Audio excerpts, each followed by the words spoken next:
What's up, Falcons Nation? It's your boy Jew coming at you guys with another episode of What's the Word, Dirty Bird, as I like to do on every Saturday at 5 p.m. Eastern Time. Sorry that I'm a couple minutes late. I was trying to get my lighting and everything situated, but I hope everybody had a great Thanksgiving holiday. I hope everybody is getting prepared for Christmas. But I missed the last 2 weeks. So I was spending time with family and things of that nature. So we hadn't did What's the Word, Dirty Bird in a couple weeks. But I'm excited about tomorrow's game between our Atlanta Falcons and the New York Jets. So we're going to talk a little bit about the pregame, my pregame thoughts for tomorrow's game. I'll also give you guys my three keys to victory for this game. And I might open up drop the link as well throughout the show so I can let you guys come on and possibly ask some questions or maybe give your thoughts on tomorrow's game and just your thoughts on our Atlanta Falcons. But if you're new to the channel, definitely hit that like, hit that subscribe button for your boy. Go ahead and share this content out.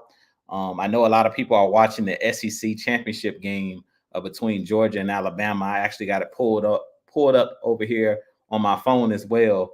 So I know a lot of people are tuned into that as well. We have a lot of Georgia Bulldog fans. As you guys know, I'm an Auburn Tigers fan, but I definitely been peeking at the game as well myself. But I appreciate you guys joining me. And I'm gonna jump in the chat really quick and just say what's up to the ones that have joined me so far. Bubble Gump, you the first one in here today, man. I appreciate you joining me. I hope you're having a great weekend so far. Dre Murphy says, "What it do? What the business with you, Jew? How the family doing and feeling on this warm, nice, pretty Saturday afternoon, bruh? Everything is going good. I appreciate it, man. I hope all is going well with you and your family. I hope you enjoyed the Thanksgiving holiday as well." And Dr. King says, "I need Ritter to spread the ball out." Oh yeah, we definitely gonna see that tomorrow. I think Desmond Ritter did an excellent job in last week's game, not only spreading the ball around, but I think he did a good job of using his legs in last week's game. And I think that that's one of the keys to the this game against the New York Jets.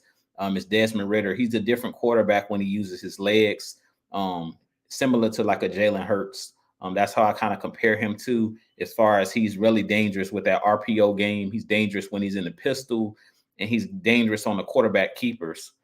So I heard someone say the four horsemen for the running back crew that we have with Ritter, CP, Tyler Algier, and Bijan Robinson. Those four guys last week did a really good job rushing over 200 yards, 230 yards last week on the ground. And I expect more of that to come. And I think that'll be the blueprint for this Falcons team moving forward. And John St. Clair says, "Hey, Drew, what's going on, man? I appreciate you joining me. I hope all is going well with you." Floyd Donnelly says 28-21. So he's already given his score predictions. I appreciate that, man. Hopefully the Falcons are coming out on the winning side of that tomorrow.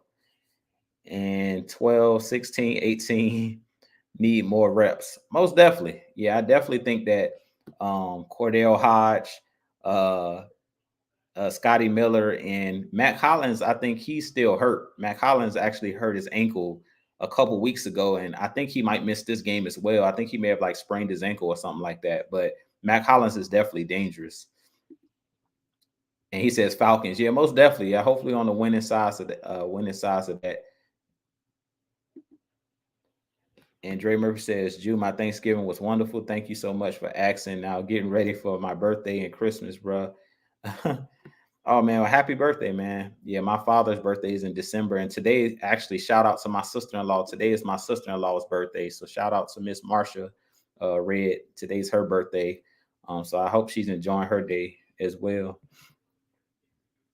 All right, so let's jump right into the first topic of the evening, and we're gonna jump right into it. We're gonna talk about this matchup, tomorrow's game, which will be against the New York Jets in the state of New York. I'm expecting to be chilly. I'm not too sure how cold it is right now in New York, but I know it's a lot colder in New York than it is in Atlanta, Georgia at this point. And as you guys know, we play in a dome, so the elements usually are not a factor in our games. But in this game, I expect this to be a really physical game. As I mentioned during the heavy hitter show, which was on Wednesday night, I talked about this being a really physical game in the trenches. And I really feel like this game is going to come down to what team is able to establish the trenches and win in the trenches, both on the offensive line and defensive line. I think we did a great job last week, of running the ball and also being physical in the trenches on the defensive side of the ball. I feel like we beat the New Orleans Saints last week and we won the trenches. And that was one of the main reasons that we won the football game last week. So my first key to victory in this game for our Atlanta Falcons, and I mentioned it Wednesday night, is for us to run the football. I really feel like it's going to be very important that Arthur Smith, uses all three running backs and including Desmond Ritter, so all four guys in rushing the football. I really feel like we did a good job last week of putting multiple running backs on the field at one time. At one time, he had CP in the game and he had Bijan Robinson in the game. And then they also had Bijan Robinson in the game at times with Tyler Algier. Because you have guys that are flexible like CP and Bijan, they're really good wide receivers as well. I really feel like that bodes well for this Atlanta Falcons team. But I really expect us to come out and run the football. And as I mentioned Wednesday night, to me, I don't really care if the Falcons are getting a lot of yardage early on in this game. You have to stick with it. I feel like in this game, it's going to be important. Even if you're getting 1 and 2 yards early in the game, it's important that we don't go away from the running game, because I really feel like the backbone of this team, as I always mention, and the strength of this team is in the offensive line, and it's in our running game, and it's in the defensive line and our front seven on defense. So I really feel like in this game, the first key to victory is going to be running the football. Running the football more than you're passing the football in this game. You want to shorten the game, and you basically want to keep that defense on the field with the New York Jets. You want to continue to move the chains, and you want to wear that defense out. So by the time the fourth quarter comes around, as we seen last week, the Saints will really wore out.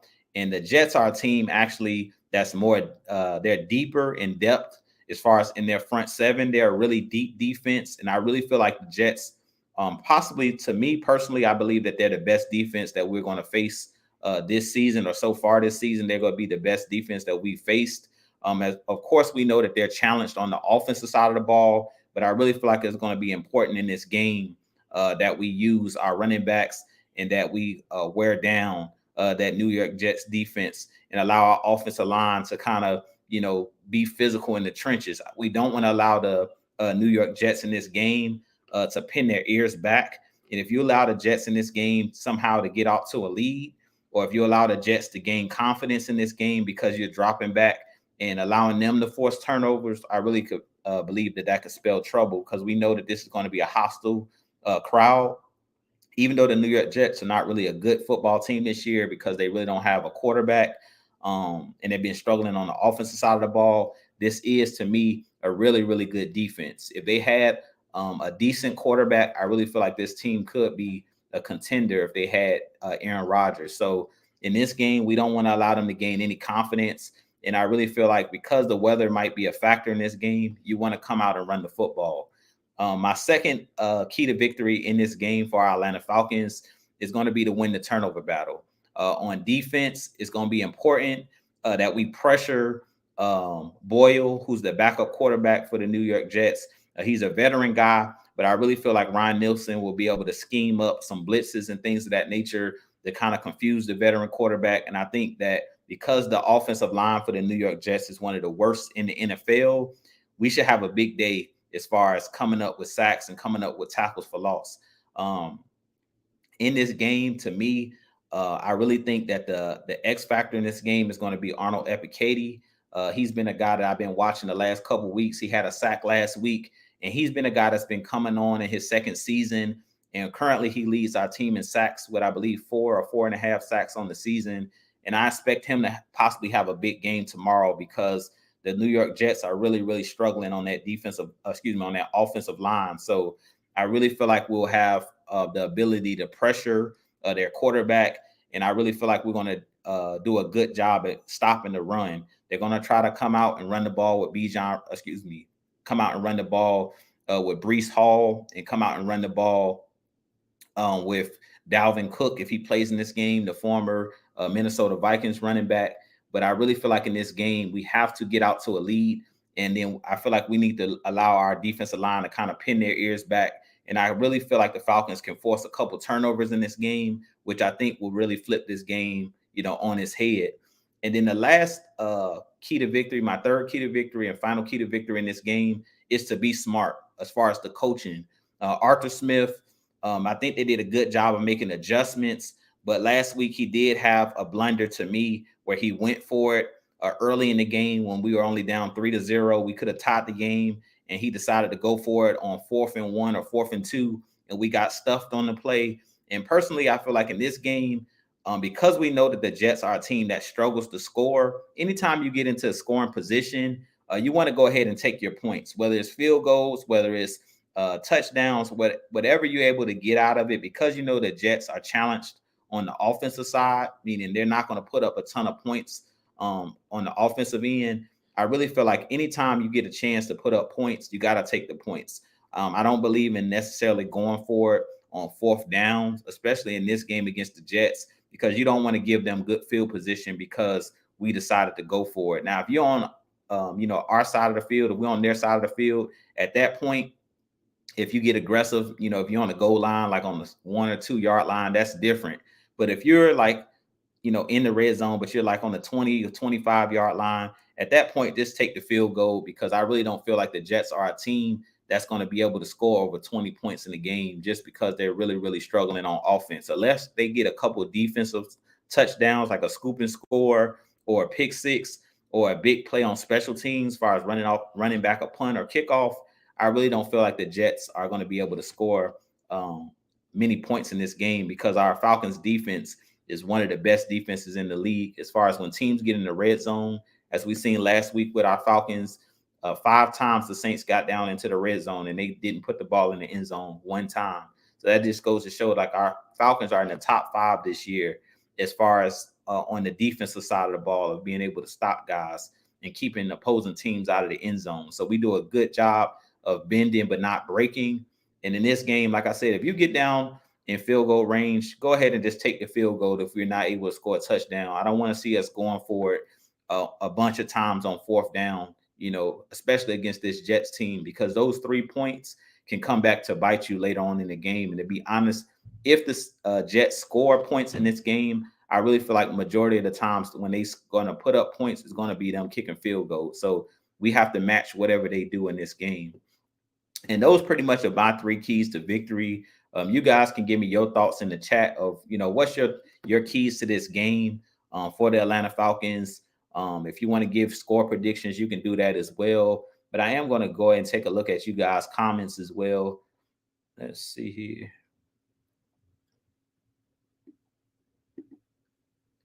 The real Terrence says, "What's good, Jew? Bro, how's the family doing? All is well, man. I appreciate you checking in. I hope all is well with you as well. The family's doing great, man. Just got off of Thanksgiving break. This was a week back to school, but they were out here in Florida. They were out for a week for Thanksgiving. They get a whole week out of school. So last week was their first week back, and then in 2 weeks they'll be on Christmas break. So all is well, man. I appreciate you joining." It says, "Not going to lie, our DBs had a bad day. I truly feel that 37, which is DeMarco Hellams, keeps needs to start this game." I think that either one of those guys, Richie Grant played well last week, and DeMarco Hellams played well, but I really think that DeMarco Hellams is kind of starting to turn heads as far as the coaching staff, because he's been a guy that's been making plays. He made plays in the preseason. He made plays in training camp. And then from what they said this week in their press conferences, basically Ryan Nielsen, they basically stated that he's just a guy that's making that, taking that next step. So they couldn't keep him off the field. They had to find playing time for him. So I really feel like if Richard Grant wants to keep that starting job, he definitely is going to have to continue to, get better, continue to make plays himself, because DeMarco Hellams has cracked the starting lineup, or he's cracked the lineup, and he's starting to get some playing time as well. But at the end of the day, I really feel like that 3 safety set works really well for our Falcons, and both Hellams and Richie Grant plays really well in the box. And I think like on 3rd down situations where we're in our dime packages or nickel packages, you'll see them sub either Hellams pull him down in the box, or you'll see them bring Richie Grant in kind of like the as a sub linebacker. So he's basically playing like a linebacker position, a box safety position, where he's kind of just roaming. So they might continue to do that a lot to keep those guys in rotation and allow those guys to get on the field. And I said this prior to the season starting, that I really feel like our Falcons have so much talent that they were going to play a lot of three safety sets. I thought it was going to be Jalen Hawkins that was going to be one of those guys that was going to get playing time, but they eventually released Jalen Hawkins, and he ended up signing, I believe, with the Chargers, if I'm not mistaken. But because he really wanted more playing time, so I definitely think that DeMarco Hellams is one of those guys that, like I said, he's been catching the eye of the coaching staff. So, and he's a guy that they actually drafted. So, I think Richie Grant will still get playing time, but I think he's definitely going to have to continue to make plays if he wants to be the starting safety on this team. And he says Richie needs to be benched. He gives up too much real estate. I think, like I said, I think Richie Grant is getting a lot of flack because he's giving up big plays this season. But in that game against the Cardinals, when he got cooked, I really feel like it was just a bad matchup, and we should have made adjustments. They shouldn't have had him playing one-on-one, man-to-man coverage with that tight end that was like 6'6". That guy was just a good player, and it was perfectly thrown balls. The dude was making plays, but if you have a guy that's getting cooked, that's on the coaches to make changes. If you have a guy man to man and he's getting cooked, you can't allow him to continue to get cooked. You gotta make an adjustment, whether you move a corner on that tight end, whether you're moving a linebacker that's better in coverage, or whether you're taking Richie Grant off the field. If you feel like DeMarco Hellams could have covered him better, then I feel like they should have did that. I don't believe in allowing one guy to beat you. And in that Cardinals game, that was mainly on Richie Grant, because I feel like he could have played better. But I feel like a lot of those situations that he was put in, it was just a bad matchup. Like the tight end was just a better player in that particular game, and Kyler Murray was dealing in that game. He was making really good throws. So there's really no defense for a perfect offense. If guys are making plays, and we've seen that with guys like Kyle Pitts, Drake London, you can be hovered all over a guy, but he's just making plays. If you watch that Dallas game with DK Metcalf, they could do nothing with him. They had Ron Bland on him, and he was cooking them. But he was pretty much cooking anybody you put in front of him. So I really feel like Richie Grant is getting a lot of flack. But I think in that game, it was more to me on coaching, and to me it was more about what the Cardinals were doing. That tight end was cooking, and Kyler Murray was cooking. So at the end of the day, it wasn't much that I don't think anybody would have been able to do, unless they would have put somebody like AJ Terrell or Okuda. If they would have put a more guy that's used to being in coverage, because you got to think about it. Safeties are not used to covering man-to-man consistently. They're the last line of defense. He was playing more of like a nickel role at times against that tight end. So in that situation, I just think it was more of a bad matchup than Richie Grant's a bad player. And John Sinclair said, I think we can expect to see a lot of blitzing. Yeah, I definitely think that in this game, you're going to have to send pressure. I mean, if I'm, Ryan Nielsen, I'm bringing pressure, because I don't believe in Boyle, the backup quarterback for the Jets. I'm sending pressure. I'm doing everything I can to cause havoc and cause confusion for their offensive line. And because their offensive line is not that good, I really feel like in this game, we should be able to get pressure consistently with guys like David Onyemata pushing the pocket, guys like Bud Dupree coming off the edge, Calais Campbell. I really feel like we're going to be able to create havoc.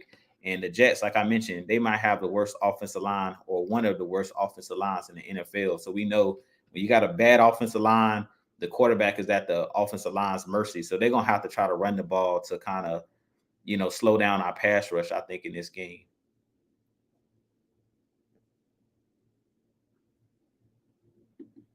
DR King says they not scoring no more than 14 points. Yeah, I don't think that they're going to be able to put up many points in this game, to be honest with you.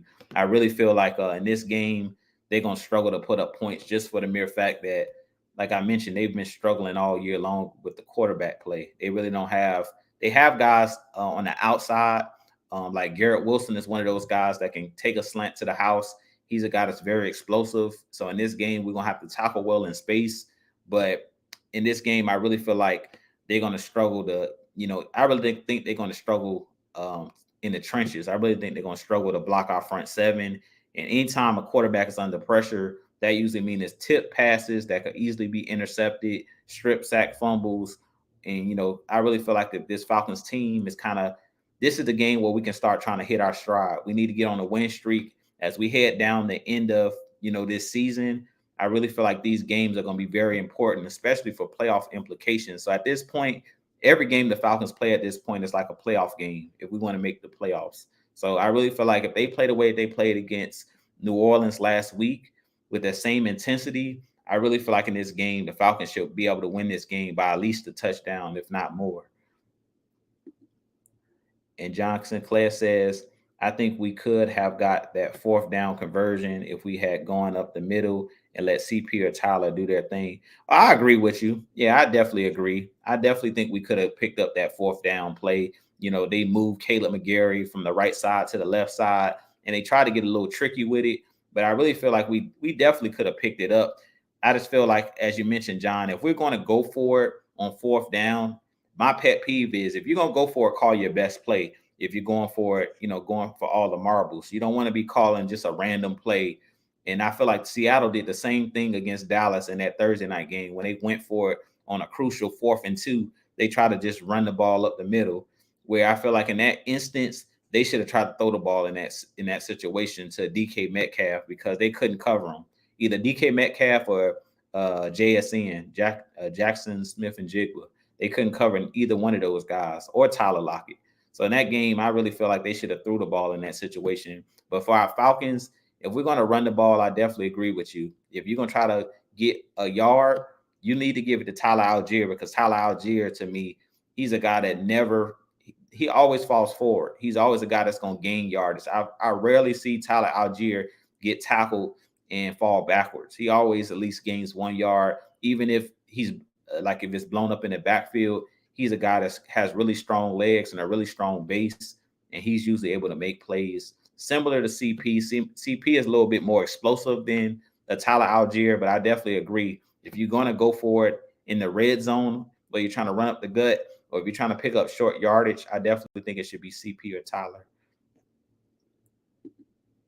He says, I watched every game live. Grant gets cooked every game, gets caught on too many blocks that he runs into, and tackling is trash as well as coverage. You are right, though. DC needs to change him. Yeah, most definitely. Like, that's on the DC. If you see a guy getting cooked, it's your job to make the proper adjustments, whether that's to go into a zone or whether that's to move that player off of that matchup. If you see them continuously trying to match him up against a tight end that's cooking or any player that's cooking, you don't keep that guy on that same guy that's cooking.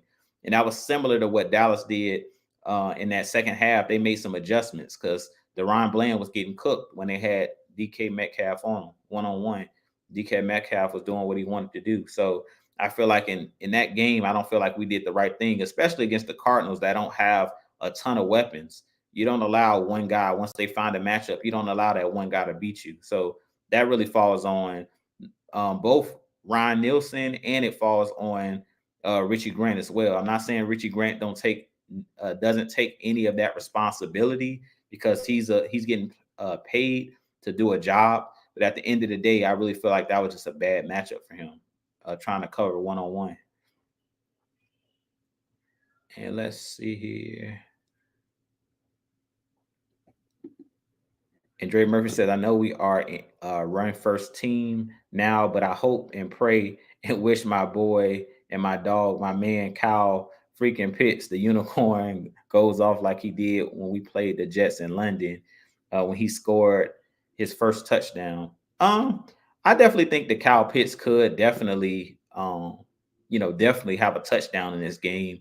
And I really feel like they've done a good job of trying to spread the ball around. But you got to remember, Kyle Pitts is still coming back from an injury. I feel like a lot of people keep forgetting that he had a bad knee injury last year. So usually when you tear an ACL or MCL, you have a horrific injury to your lower extremities, like your knees, ankles, anything like that, broken leg. It takes a while to come back from that. So I really feel like we haven't seen Kyle Pitts at his best this year. You could tell early in the season that he really was still injured. He's kind of just was working his way back. I think now he's looking a lot better than he looked early in the season. And I think they're going to try to do their best to get him involved. But at the end of the day, we have so many weapons on this team. Drake London, Scotty Miller, all these guys we had on this team. But I agree with you. You got to find a way to get your playmakers the ball. And the unicorn is definitely one of the better tight ends in the NFL, and one of those guys is a mismatch nightmare. So I agree with you. They definitely got to get him the ball, but both London and Pitts, I really feel like are mismatch nightmares for opposing teams because those guys are just 6'5", 6'4". Those guys are really big and they can have great hands, strong hands, and they also can go up and get the football. So that's what I really want to see more of for Drake London and Kyle Pitts. I want to see Desmond Ridder throw those guys more back shoulder fades, more jump balls, give those guys a chance in man-to-man, situations to go up and make plays against these corners and these safeties and linebackers. I really feel like those guys really are never covered. Even if they look like they're covered in man-to-man situations, if it's a 50-50 ball, I'll say 80 to 90% of the time, if you throw it up in a one-on-one situation with Drake London or Kyle Pitts, it's either going to be a catch, an incomplete, or a penalty. One of those three things. It usually is not going to get intercepted, and rarely is a DB that's usually on average like 6 feet or 5'10", 5'11", 6 feet. Those guys are not going to be able to jump or be able to play, basketball with those big lanky guys these athletes we have on this team. John Sinclair says, "You're right, Jew. While Dez adds a wrinkle with his ability to run, no one is scared of him. But when you have an angry man or human battering ram coming and raises the odds a bit." Yeah, most definitely. Now, I agree with you. Now, Desmond Ridder is one of those guys that just in the running game, when you're able to run with your quarterback, it just throws off the numbers when it comes to blocking situations. When you have a quarterback that can run and you get a hat on a hat, as far as guys are blocking, it's a numbers game in football. So a lot of the times when you have a quarterback that can get outside the pocket and run, the running back turns into an extra blocker a lot of times. So it's really, really hard to stop a mobile quarterback if you do it the right way. When you run RPOs and you run those read option type plays, it's really, really hard. It makes it hard on opposing defenses as far as it makes guys be accountable for whatever they're supposed to be doing. If you're a guy on the edge and the quarterback can run, now you have to make sure you stay outside shoulder of the defensive guy or the offensive lineman. You can't go inside and try to make a play as far as in the backfield. You have to keep that outside leverage, and we've seen this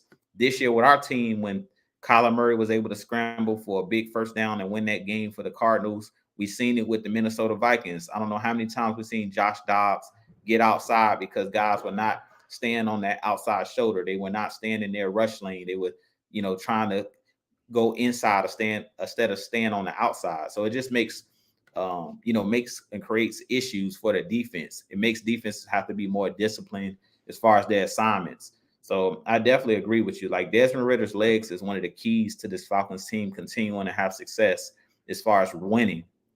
I really feel like teams don't or fans don't really pay attention to what makes Jalen Hurts, a really great quarterback, and what makes that Eagles offense hard to stop is his ability to extend plays in the passing game when you think you have him bottled up for a sack. And we seen that last week with Desmond Ridder, where a couple times the Saints looked like they had him trapped in the backfield. Somehow, some way, he danced around and rolled out and got a first down. And those are back-breaking type plays when you have a quarterback that as soon as you take your eyes off of him, or as soon as you think you got him trapped in the backfield, somehow, some way, he makes a positive play out of it, or sneaks, a couple yardage where it should have been, a sack or a tackle for loss. Those are those small, intricate details that I talk about, as far as winning games. When it comes to winning games, those are the differences in the game. It's those leaky yardages, they call it, where, you think you have them bottled up. You think you're about to get a sack. Next thing you know, he picks up a 5 or 10-yard gain with his legs. And J and D Trucking, he says, "What's up, Jew? Got a question. Do you think Arthur Smith should give up play calling next season, or do we need to get a better passing game coordinator to help him develop with his run heavy style.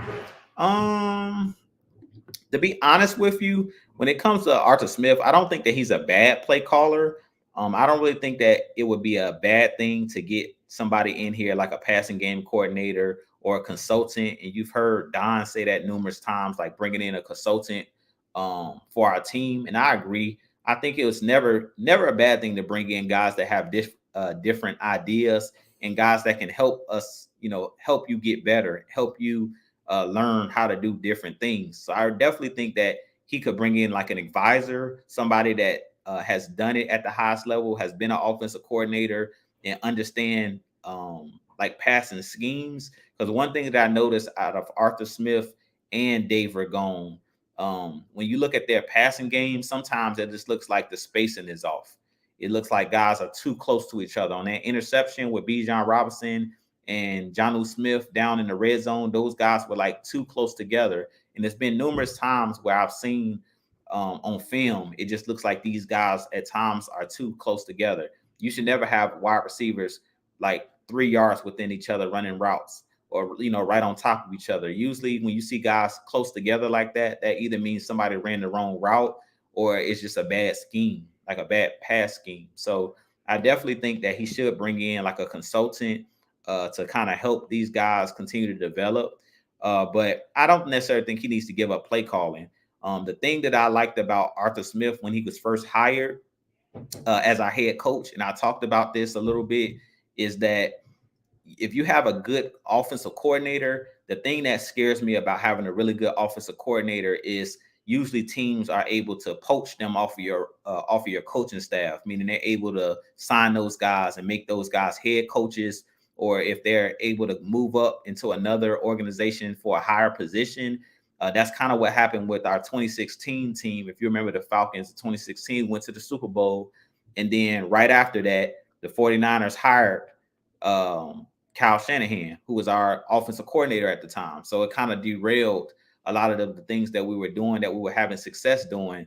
And that's when we end up going with Sark. We got Steve Sarkisian, who came in and did a good job. But I really feel like if Shanahan would have been our head coach and he was the guy that was calling the plays on the offensive side of the ball, then we didn't have to worry about another team trying to poach them off of our coaching staff to make them like a head coach. So that's one thing that I liked about Arthur Smith, is him calling plays. Is if, say, Dave Ragone, another team wants to hire him as the head coach, we don't have to worry about it because they're not taking our play caller, like the head coach. They're similar with Kansas City. They have Andy Reid as their play caller. So even though they lost Eric Bieniemy, they were still good because they still had their play caller. So that's the only thing that scares me about having really good play callers, similar to Ryan Nielsen.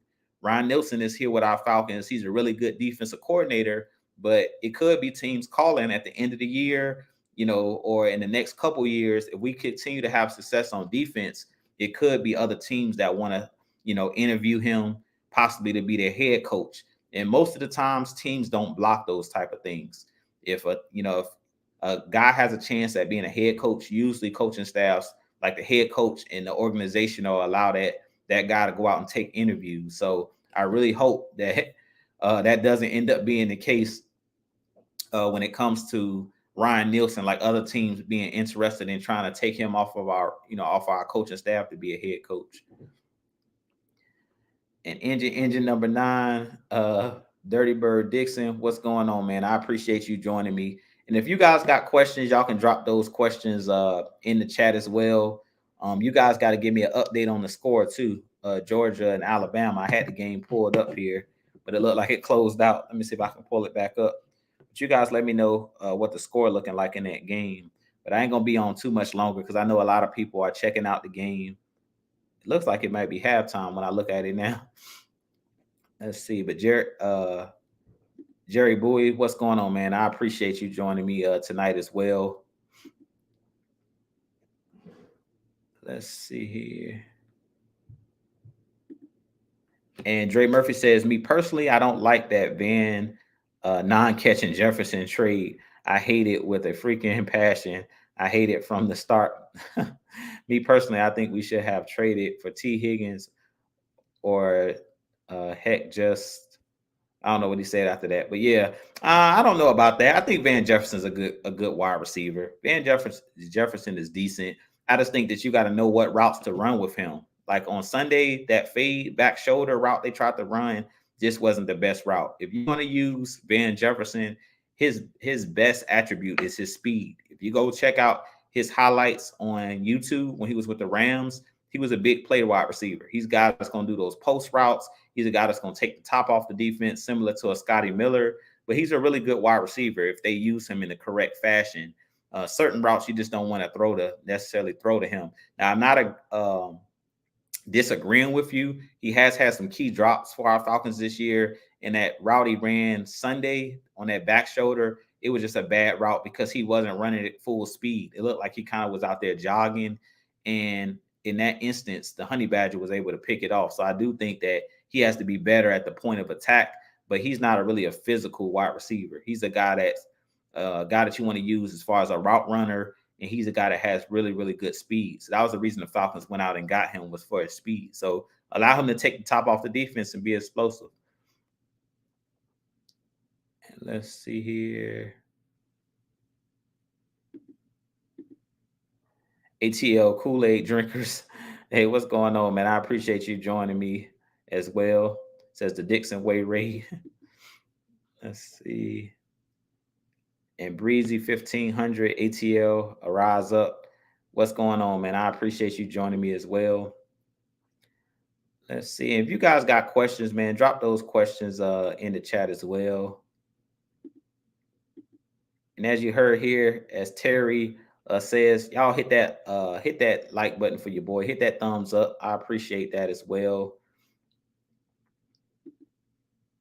He says with Van Jefferson is a good deal. We didn't lose none for him. Yeah, we didn't lose anything. Yeah, Van Jefferson was a guy we got for, I think, like a 6 or 7 round pick. Like, we didn't give up anything to get Van Jefferson, and we're not really paying him no top dollar. So you want a T. Higgins, as he mentioned, you're gonna have to pay top dollar. T. Higgins is like a number 1 wide receiver on any other team. He just plays with Jamar Chase in Cincinnati, so you're gonna have to break the bank for a guy like T. Higgins. So I don't even think the Falcons should try to go after him, because you still got to pay. You're still going to have to pay Drake London. You're still going to have to pay Kyle Pitts.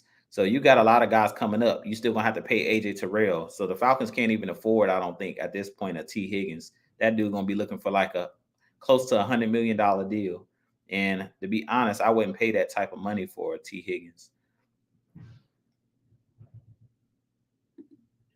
And JD Indian Trucking says, who needs to be our MVP for the rest of the season on both offense and defense? This is a really good question.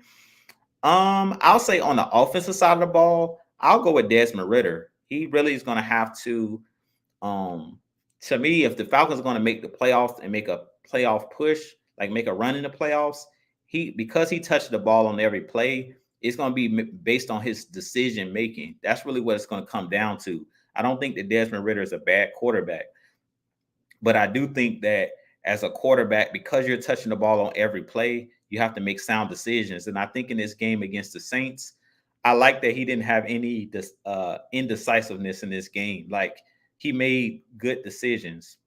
When he went back to pass the ball, he looked at his first, second read. If it wasn't there, he took off and ran. And I think that that's what he has to continue to do, because the quickest way in the NFL to throw an interception is being late throwing the ball, meaning the person's ran the route, you didn't anticipate and throw it when he was open. Now you're scrambling around and trying to throw the ball late, or you're double clutching, you're pump faking and all of that, and then you're throwing the ball late across the middle or throwing the ball late on the comeback route.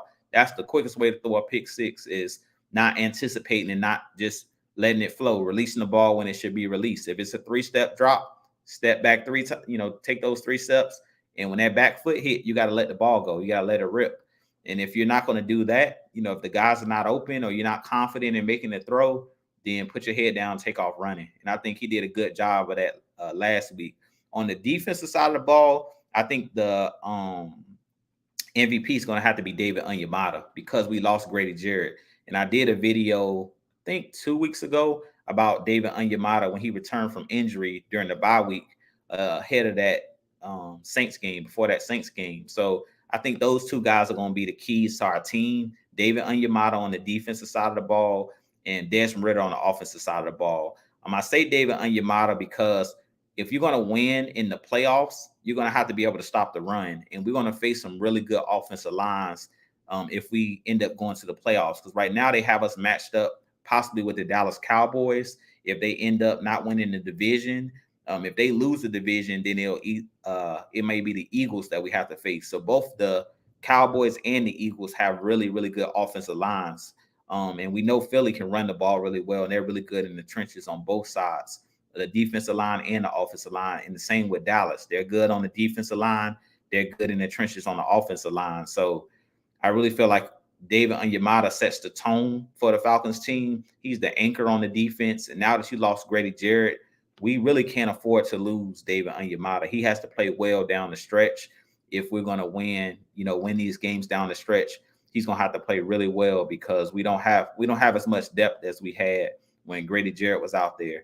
We have guys that can fill in, but we know none of the guys that we have are Grady Jarrett. That dude's an all-pro. So it's going to have to be David Onyemata. And engine number 9 says, do you think Jesse Bates will have a good day tomorrow? Most definitely. I think Jesse Bates could easily have another interception in tomorrow's game because he's a guy that anticipates what a quarterback is going to do. He's the brains of this Atlanta Falcons offense on the back end. He's the quarterback on the back end and possibly the best player. And I'm saying a lot. He probably is the best player on this Atlanta Falcons defense. So I definitely think he's going to continue to have, big days for this Falcons team. He was the MVP last week. And outside of David Onyemata, I would say Jesse Bates would have been the next guy I would have went with as far as who needs to be the MVP and play big down the stretch for our team. Jesse Bates. Jesse Bates is another one of those guys that's like an irreplaceable type guy. He's a guy, if he goes down, God forbid, if he went down, knock on wood, with an injury or something like that, that will really hurt our Falcons team because not only is he a great player, but he's just really good at the other things like getting guys in position. He's really good at reading, taking risks, but taking necessary risks because they talk about his film study and stuff like that. You seen last week's game on that interception. That was more film study and instincts than anything. Didn't really have much to do with just athleticism. It was mainly he had studied tape. He had seen, watched tape on the New Orleans Saints, watched tape on Derek Carr, and he said he knew that he liked to go for those, quick slant routes and things of that nature. And he was able to go out there and jump the route on that play. So I definitely think that Jesse will play well. He's played well pretty much every game this season.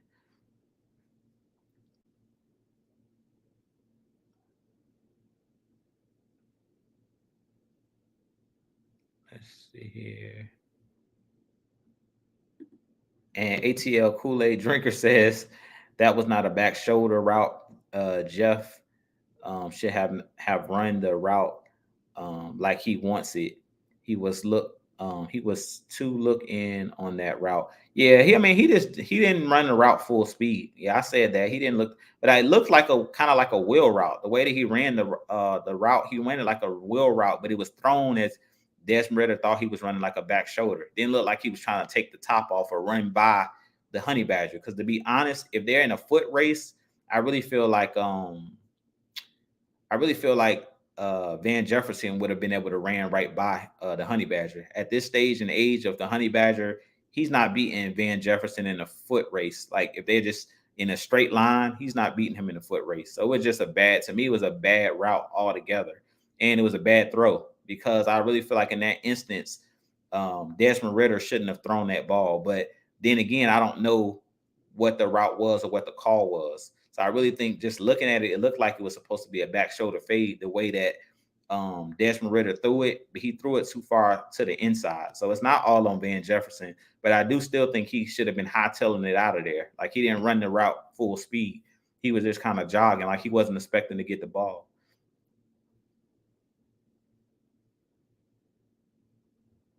Let's see here.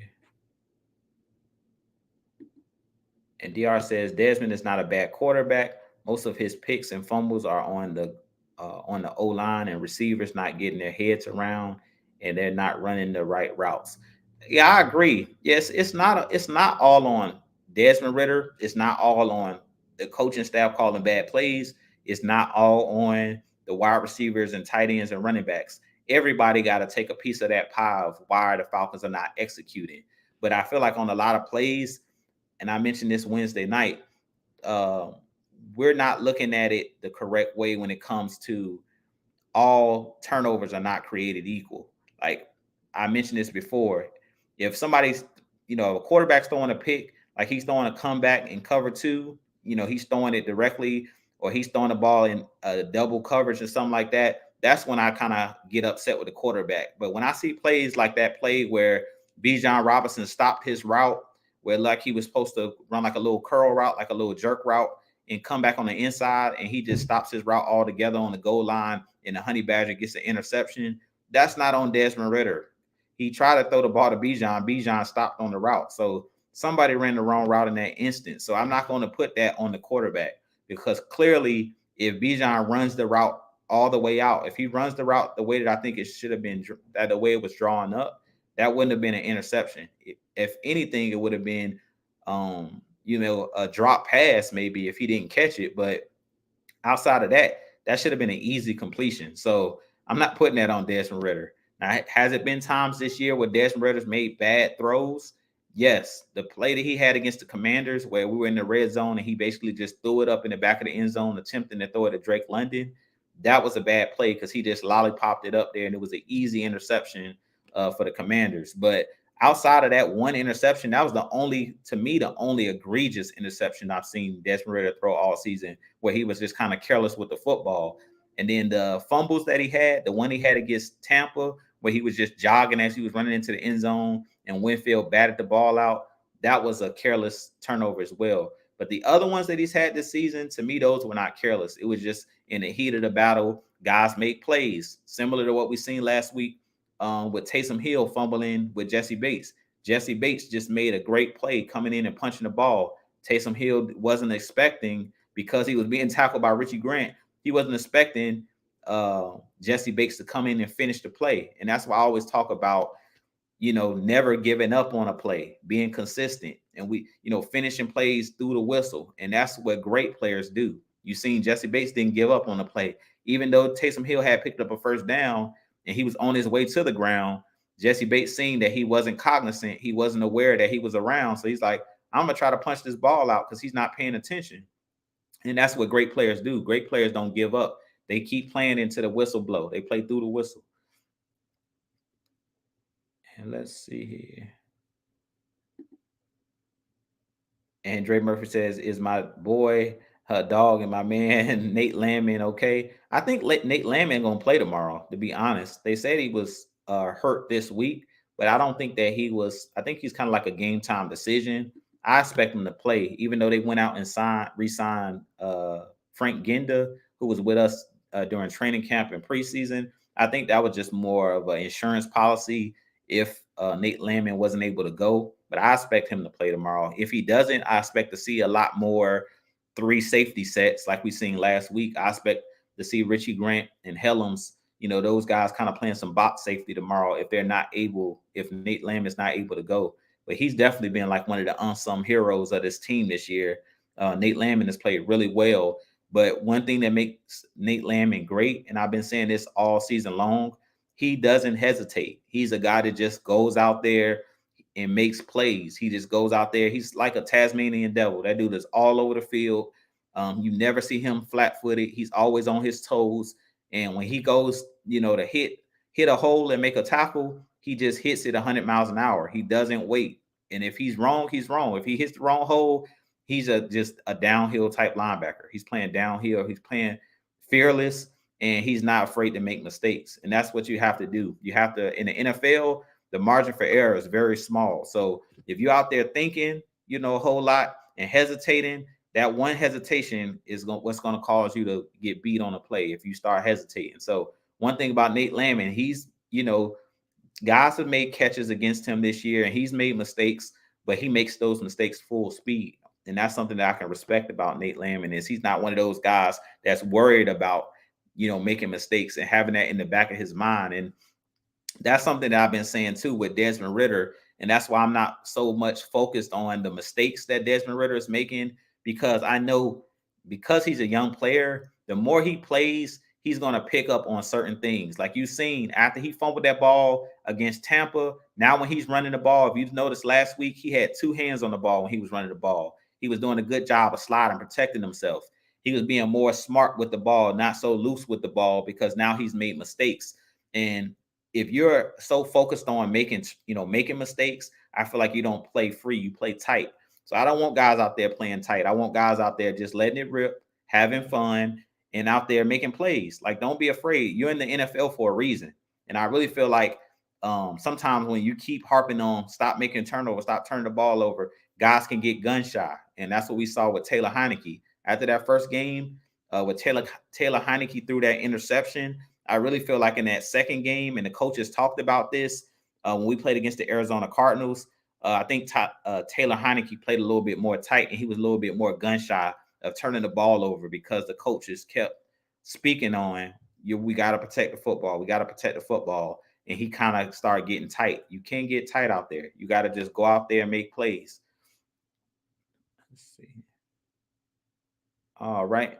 With that being said, man, I might drop the link for just a minute and allow maybe a couple people to come in, and then after that we're gonna get ready to get off here, because I don't like to stay on more than an hour. And like I said, I know a lot of people are watching the game and things of that nature, but I do appreciate each and every one of you guys in here.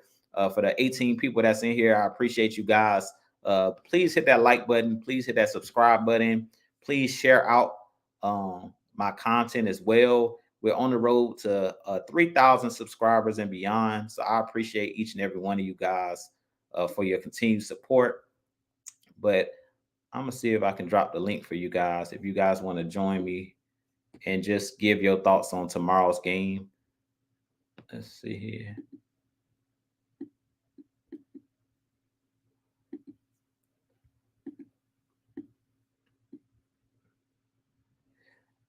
Give me 1 second.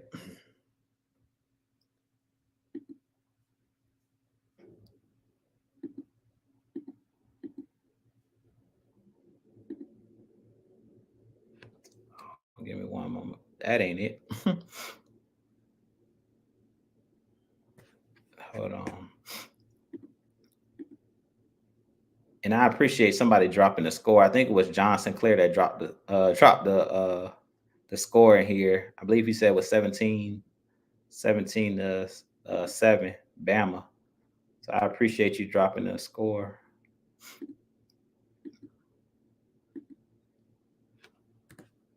All right. So there go the link if somebody wants to join me and just get their thoughts on the game tomorrow. And Johnson Clay says Landman kind of reminds me of Kevin Green, who played for the Rams in the 80s and 90s with his aggressive playing style. Most definitely. I remember Kevin Green. If I'm not mistaken, he also played with the Steelers, if I'm not mistaken. But wasn't he like an outside linebacker, like outside linebacker hybrid defensive end type? I believe he was. But yeah, I remember Kevin Green. Yeah, he was very aggressive as well. But that's why I say you just got to play full speed. You can't be out there thinking. Like, if you're doing a bunch of thinking, you're going to get beat. You got to just go out there and make plays, period. Go out there. If you make a mistake, you make a mistake. But if you are out there hesitating, you're going to get caught in no man's land. And that's when you're definitely going to get beat. And that was some of the issues that I had with Michael Walker, who was one of the when he was with our Falcons playing that linebacker position. I really feel like that was the reason he got cut, because he wasn't a linebacker that would just play downhill, play fast. He was a guy that was out there stopping his feet, looking, thinking. And that's a lot of times when he got beat or got out of position, like in coverage and things of that nature, because he wouldn't flow downhill. He wouldn't just be that Tasmanian devil running all over the field making plays. He was out there hesitating. When you hesitate, that's going to get you beat. And if anybody else have any other questions, go ahead and drop your questions now. If you want to join me for, give your thoughts on the game, don't be scared to hit that link. I'd be happy to hear what your guys' thoughts are on the game tomorrow. But like I stated, every game at this point now moving forward for the Falcons are must win. But as I mentioned, it's really going to come down to us just taking it one game at a time. If we handle our business in our division, we should easily make the playoffs just based off of winning our division games. We have 3 more division games left. Next week, we got the Tampa Bay Buccaneers coming in to Atlanta. Then we have the Panthers again. If we just win those 2 games alone, I really feel like that puts the nail in the coffin for the Saints, because they already lost to the Bucs, and that kind of puts the nail in the coffin for the Panthers as well, because we're undefeated right now in our division. So if we handle our business the next couple of weeks, we can punch our ticket, and close out this NFC South basically, and have a home playoff game, at least a wild card game, home playoff game. So, and I'm about to check out this score myself, because I see the game just pop back up. Okay, so it looks like it's still 17-7, if I'm not mistaken.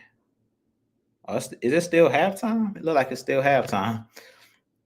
But with that being said, man, if nobody wants to hit that link or don't want to join, I'm gonna get ready to wrap it up in a couple moments. But as far as my score predictions for this game, I'll say I think the Falcons in this game will win this game 21. I'll say 21-10. I'll say 21-10 Falcons. I could see the Jets possibly scoring 1 touchdown in this game, but I really feel like the Falcons are going to at least put up 3 touchdowns, if not more, in this game. That I expect us to, I definitely expect us to be able to run the football and be able to do some things in this game. All right. What's going on, Jerry? Jude, what's going on? What's going on, man? What you got for me? Man, nothing. It's rainy Saturday here. I will say this, with the game coming up against the Jets, the players definitely gonna have to be focused and ready to play, because what we always see is we'll see a team that's very inconsistent. They'll go out there, play a really good game, hard-nosed game, and then all of a sudden we thinking, okay, well, on paper we're a better team, especially with the other team having injuries at the quarterback, few linemen down. But then we turn around and go out there and we forgot how to tackle, or I think Tim Boyle can run, if I'm not mistaken. I think he can scramble a little bit. So we just have to, keep our mind focused, be ready for this team, because these guys, they're trying their best to save their season just like we're trying. So they ain't finna lay down. It ain't tank season for them. And it's already been said that this coaching staff is on the hot seat because, I think Robert Saleh was hired when Arthur Smith was hired. Yeah. So they're expecting, some results. Even though Aaron Rodgers got hurt, they still want to see this team win. So, it's going to take us being ready. I completely agree with you. I think that they'll be ready to go. I mean, at this point, if we're not ready, then we don't deserve to make the playoffs. You know what I'm saying? At this point, like, you're at basically the tail end of the season. You got like six games left, I think. So at this point, if you ain't learned from those lumps of losing games you were supposed to win against the Vikings, both against the Cardinals, if we still see the same Falcons come out here and play lackadaisical, then we deserve to, miss the playoffs. Because I agree with you. And that's why a couple weeks I hit the roof and everybody's like, why you upset? And I was like, I'm not upset. I'm just passionate because I seen us wasting weeks. Like, I really feel like if we played Desmond Ridder against the Vikings and against the Cardinals, I don't think we would have lost those games. But I feel like they kind of hit the panic button, and Arthur Smith kind of started feeling the heat from the media and from whoever else in the higher ups. As far as, I don't know if the owner said something, I don't know if Terry Fontenot said something, I don't know who said something, but I feel like he started to feel the pressure, after we lost a couple games. But I feel like he made the wrong decision with trying to make that knee-jerk decision, because now he had to come right back to Desmond Ridder when he had turned around saying, I'm not going to play that musical chairs game with the quarterback position. Well, he had to do it. You see what I'm saying? Because you painted yourself in a corner. When he put Taylor Heinicke in the game, you basically stated that he gives us a better chance to win. And I kind of, as much as I wanted us to win those games, I'm kind of glad that it happened, that we lost those games, because it made them have to go back to Desmond Ridder. Because I feel like we won those games with Taylor Heinicke, it would have just been fool's gold. Because I feel like those games we played shouldn't have really even been as close as they were against the Cardinals. I really feel like if you played Desmond Ritter, them games you probably win at least by a touchdown, There's not more. there's a good chance you're right about that. And I have to say, I know back we know a lot of people were saying what's wrong with you, but I kind of agree with you. I kind of had the side eye going on for myself because I mean, let's just be real. We need consistency, right? If you look at this team, a lot of us expected a more consistent team. We didn't expect this team to come out, win a few games, lose. Okay, you win a few games. Now you done lost 3 in a row. Now you don't won one after the bye. We're waiting for that moment of, okay, can we win 3 or more games in a row instead of constantly just winning and losing and winning and losing? You have a better roster. Your defense is better. Yeah, you get injuries. The quarterback position. I mean, you can make the argument that Desmond Ritter, maybe there's a difference if he's able to come back in and play in the game they started Taylor Heineke. But I'm just looking at this like in my mind, this coaching staff really preaches about, team football. So regardless of who's at the quarterback position, my mind says you should still be able to figure out how to get these wins if we're building a team where it's more a different culture where we ain't just predicated on one player. You know what I'm saying? Now, I get it. Players have a tendency to, feel more energetic with one player. But we sit up here and we can watch college, we can watch high school. We see quarterbacks get benched all the time, come back in, rally the team, or get benched or whatever. It's a common thing in college and high school. These are NFL players making millions of dollars. You know what I'm saying? So I'm looking at this like, man, look, we ain't even got a winning record right now. It's one thing you looking shady for the playoffs in the division. We ain't got no winning record. So I totally understood what you were saying. You wasn't giving up on the coaching. You wasn't giving up on the team. It just seemed like some question marks here. You know what I'm saying? And some people are quick to say, well, things happen. I'm like, well, this is the third year. You kind of thought you see some progress, and we were kind of at the same point we were last year. You know what I'm saying? So there was some question marks. I agree. Yeah, man. And I was upset. Like I said, I ride for the team no matter what, but I was upset. And I call the things the way that I see it. I don't hide. I don't protect nobody. If you don't deserve to be protected, and at that point, to me, Arthur Smith didn't deserve to be protected. Like I said, I was looking at him with the side eye because I'm like, you preached all of this about continuity, about Desmond Ritter. This is who you chose. So I'm like, ride it out with him. At the time, we were in first place. It's like, what are you making a knee-jerk move like that? Because to me, he set the team back. If you've seen the games with Taylor Heineke, it's nothing personally against him. It's just he had no chemistry with those guys. Like we talk about Kyle Pitts, Drake London, he really wasn't getting those snaps. At practice, the second string guys not getting those snaps with your first string guys. So you've seen that on the field. You've seen the confusion, you've seen the dysfunction. And I was like, that's on coaching. Like you made now it's like you set the team back. Now the team doesn't know what to believe. And now you see guys running the wrong route. Now you see he's not on the same page.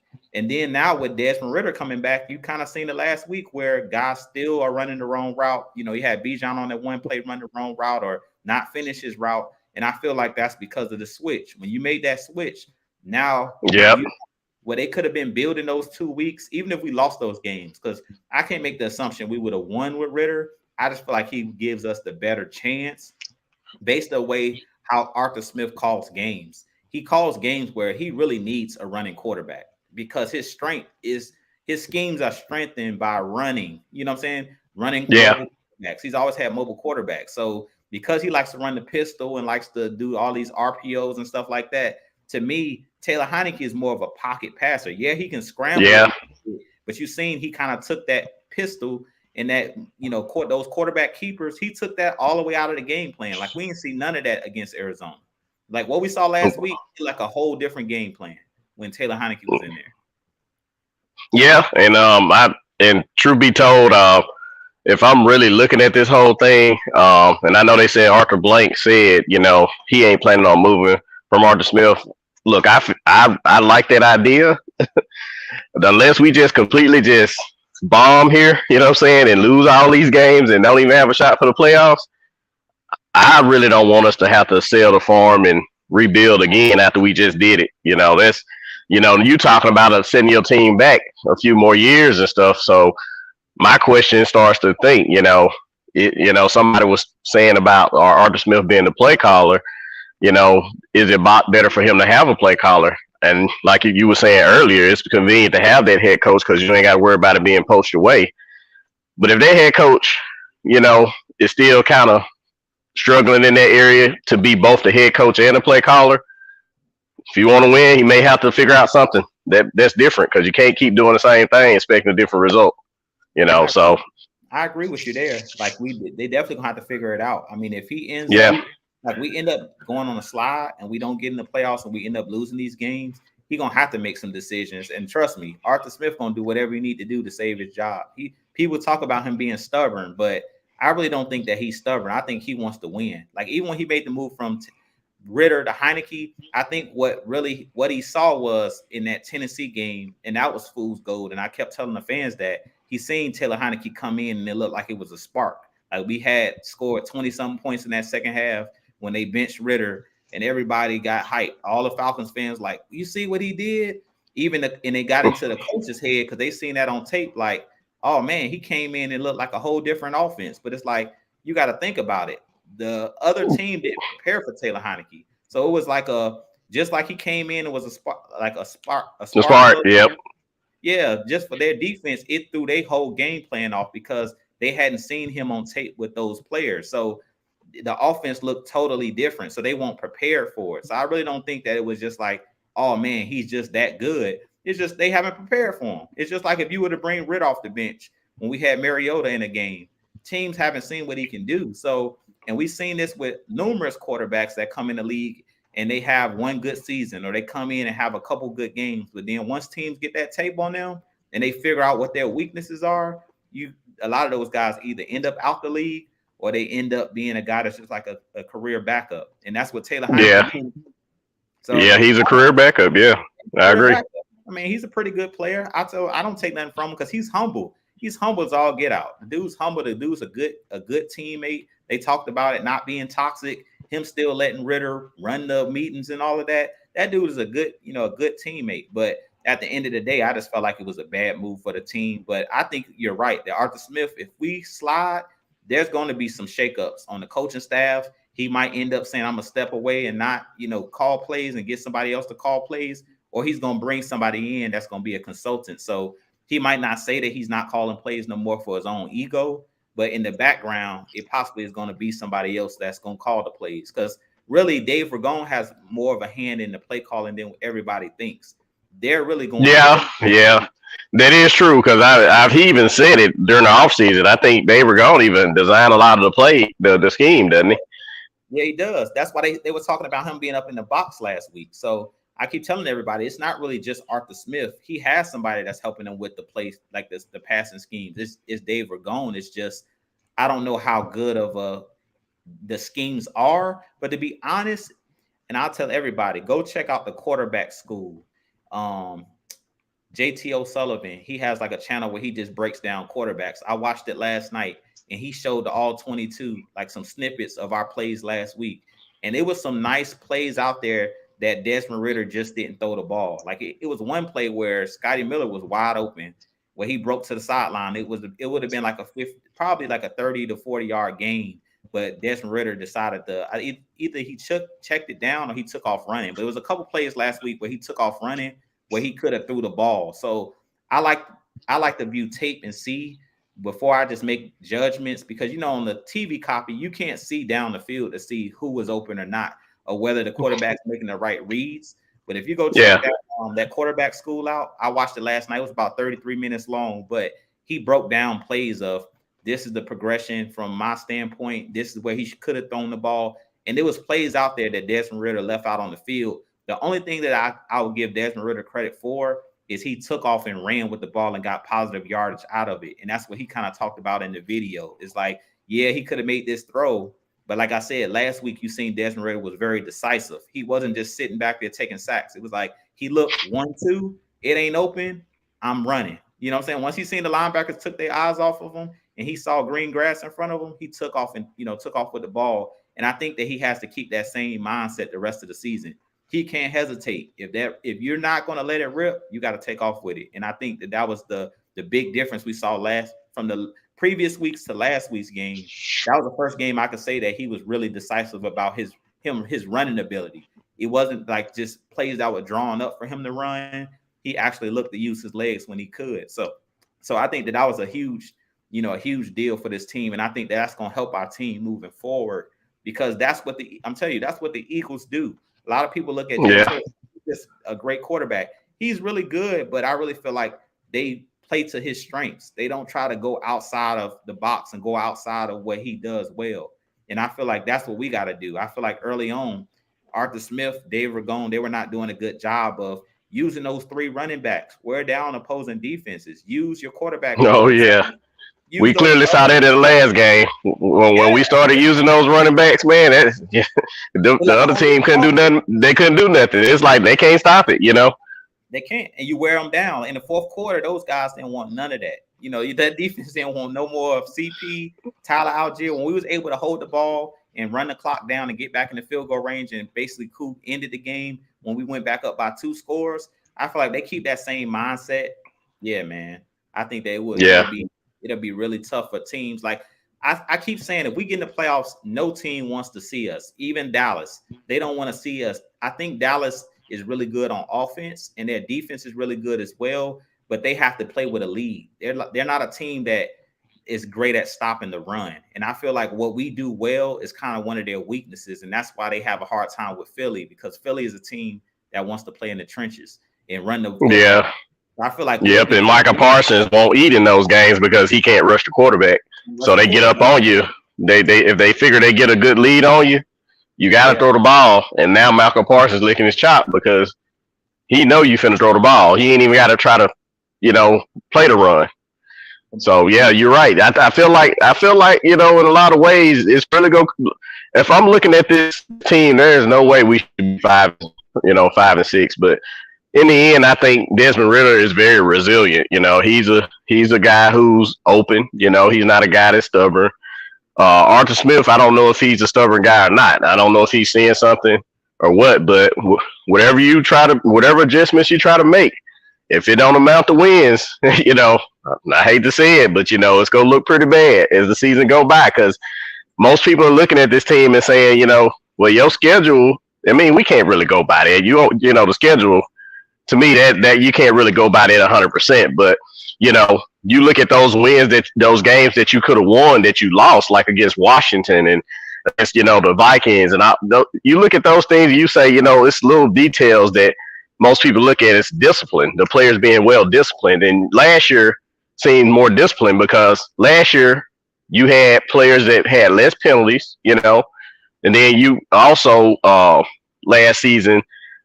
You didn't make those same mistakes that you're making this season when it comes to, being when it comes down to needing to play or whatever the case may be.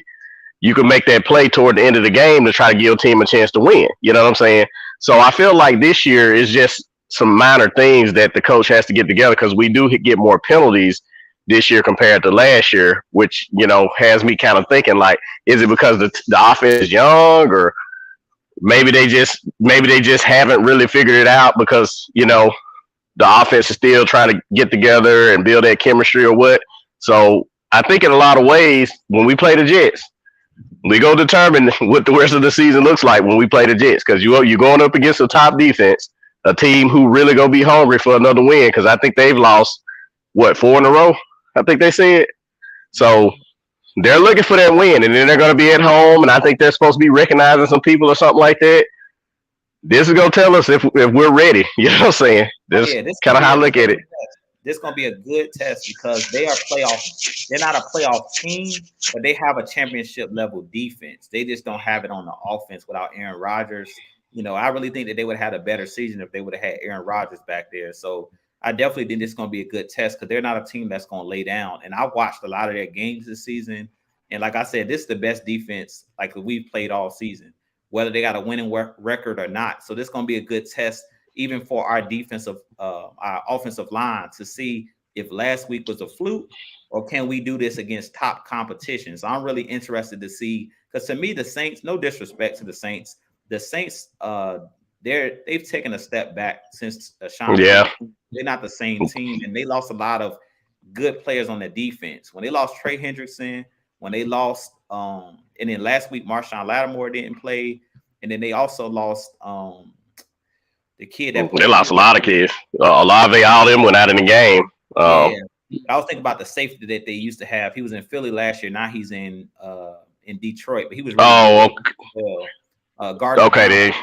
yeah, Gardner CJ, Johnson. yeah, CJ Gardner Johnson. So they just lost a lot of guys. Not to make excuses for them because I can't stand the Saints. So I'm glad we took it to them, but they're just not the same team. So to me, they're not really like a championship level defense. So I really feel like if you look at this game, this is going to tell us this is a good litmus test, at least on the defensive side of the ball, to see how Desmond Ridder does, because I believe the Jets will be able to get pressure. Like if we try to pass the ball, they got the corners they got Sauce, they got DJ Reed on the other side. They got guys that can make plays, and they got really good linebackers. So on all three levels, they're good on their defense. So I want to see how well we match up, the stack up against these guys, because this is going to show us what we'll look like against like a Dallas or a Philadelphia, because they just as deep in the trenches. When you look at they can sub 5 guys or 4 or 5 guys out and bring in a whole nother 4 or 5 guys, and they're really good. So I'm really interested to see how well we match up against that,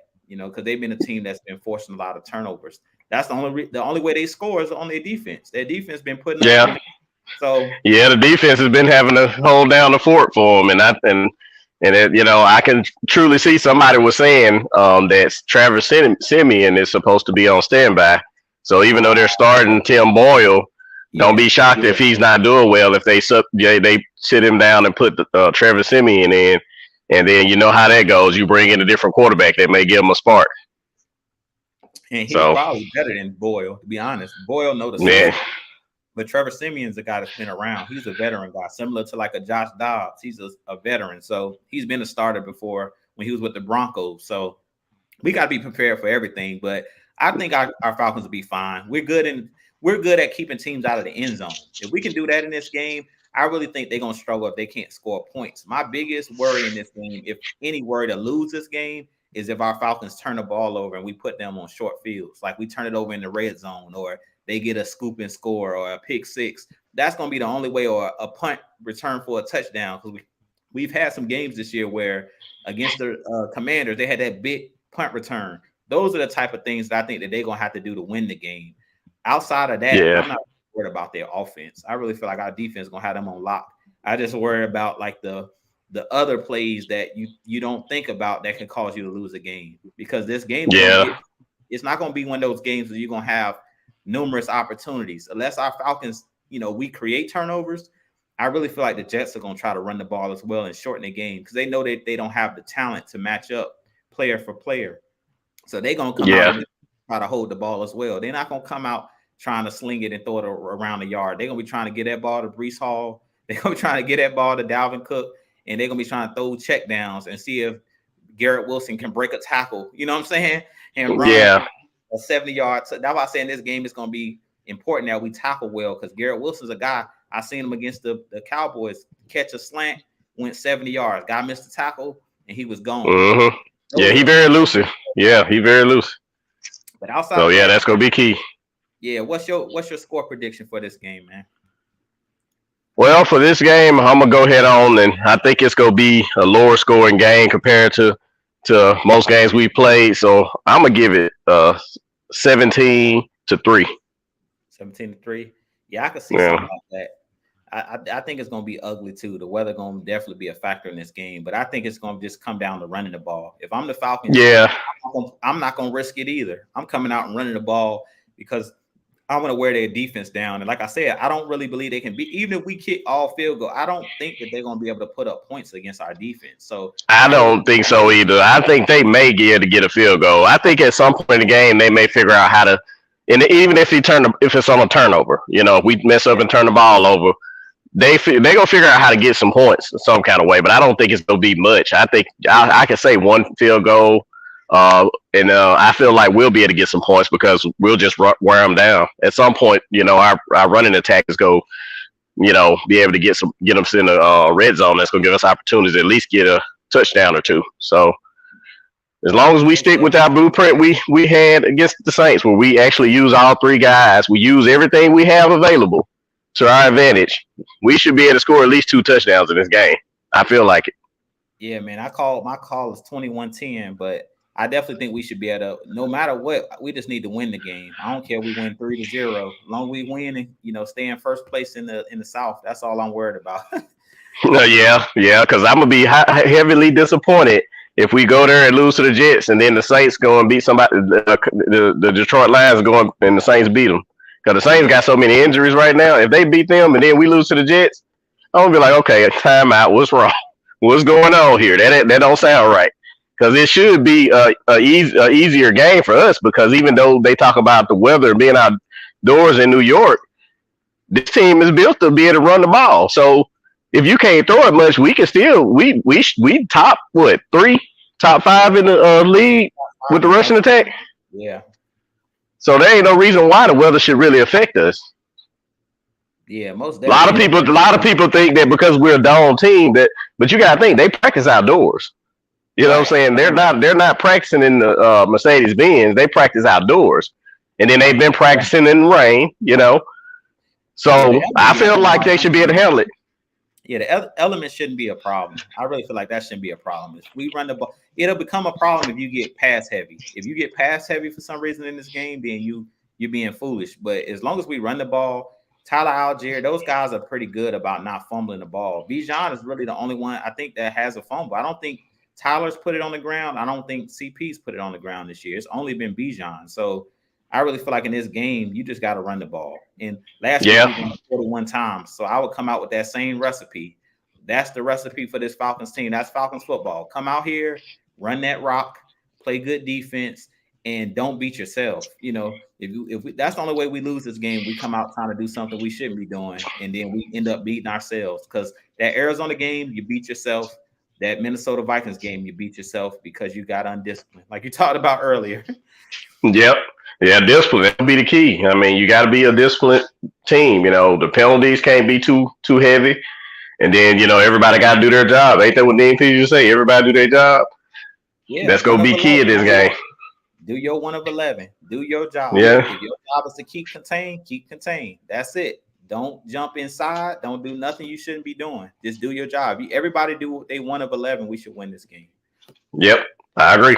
Well, Drew, I ain't gonna hold you up, man. I just wanted to get on and say my piece. I honestly think the Jets game, if we don't go in with our game face and ready to go, this could be one of those what do you call them games when you go in and you ain't prepared or whatever. Trap game.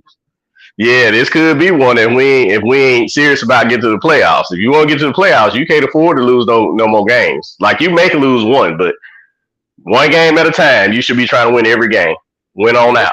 Playoffs. Every game now moving forward, as I mentioned earlier, is the playoffs. So you can't come out here thinking you can give up anything. And this is when you should be playing your best football towards the end of the season, trending to go into the playoffs.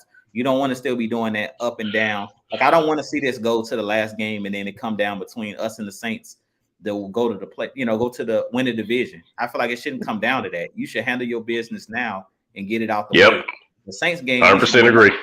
we shouldn't even have to play our starters the whole game. The last game, we shouldn't even be having to play everybody. The Saints gonna be Exactly.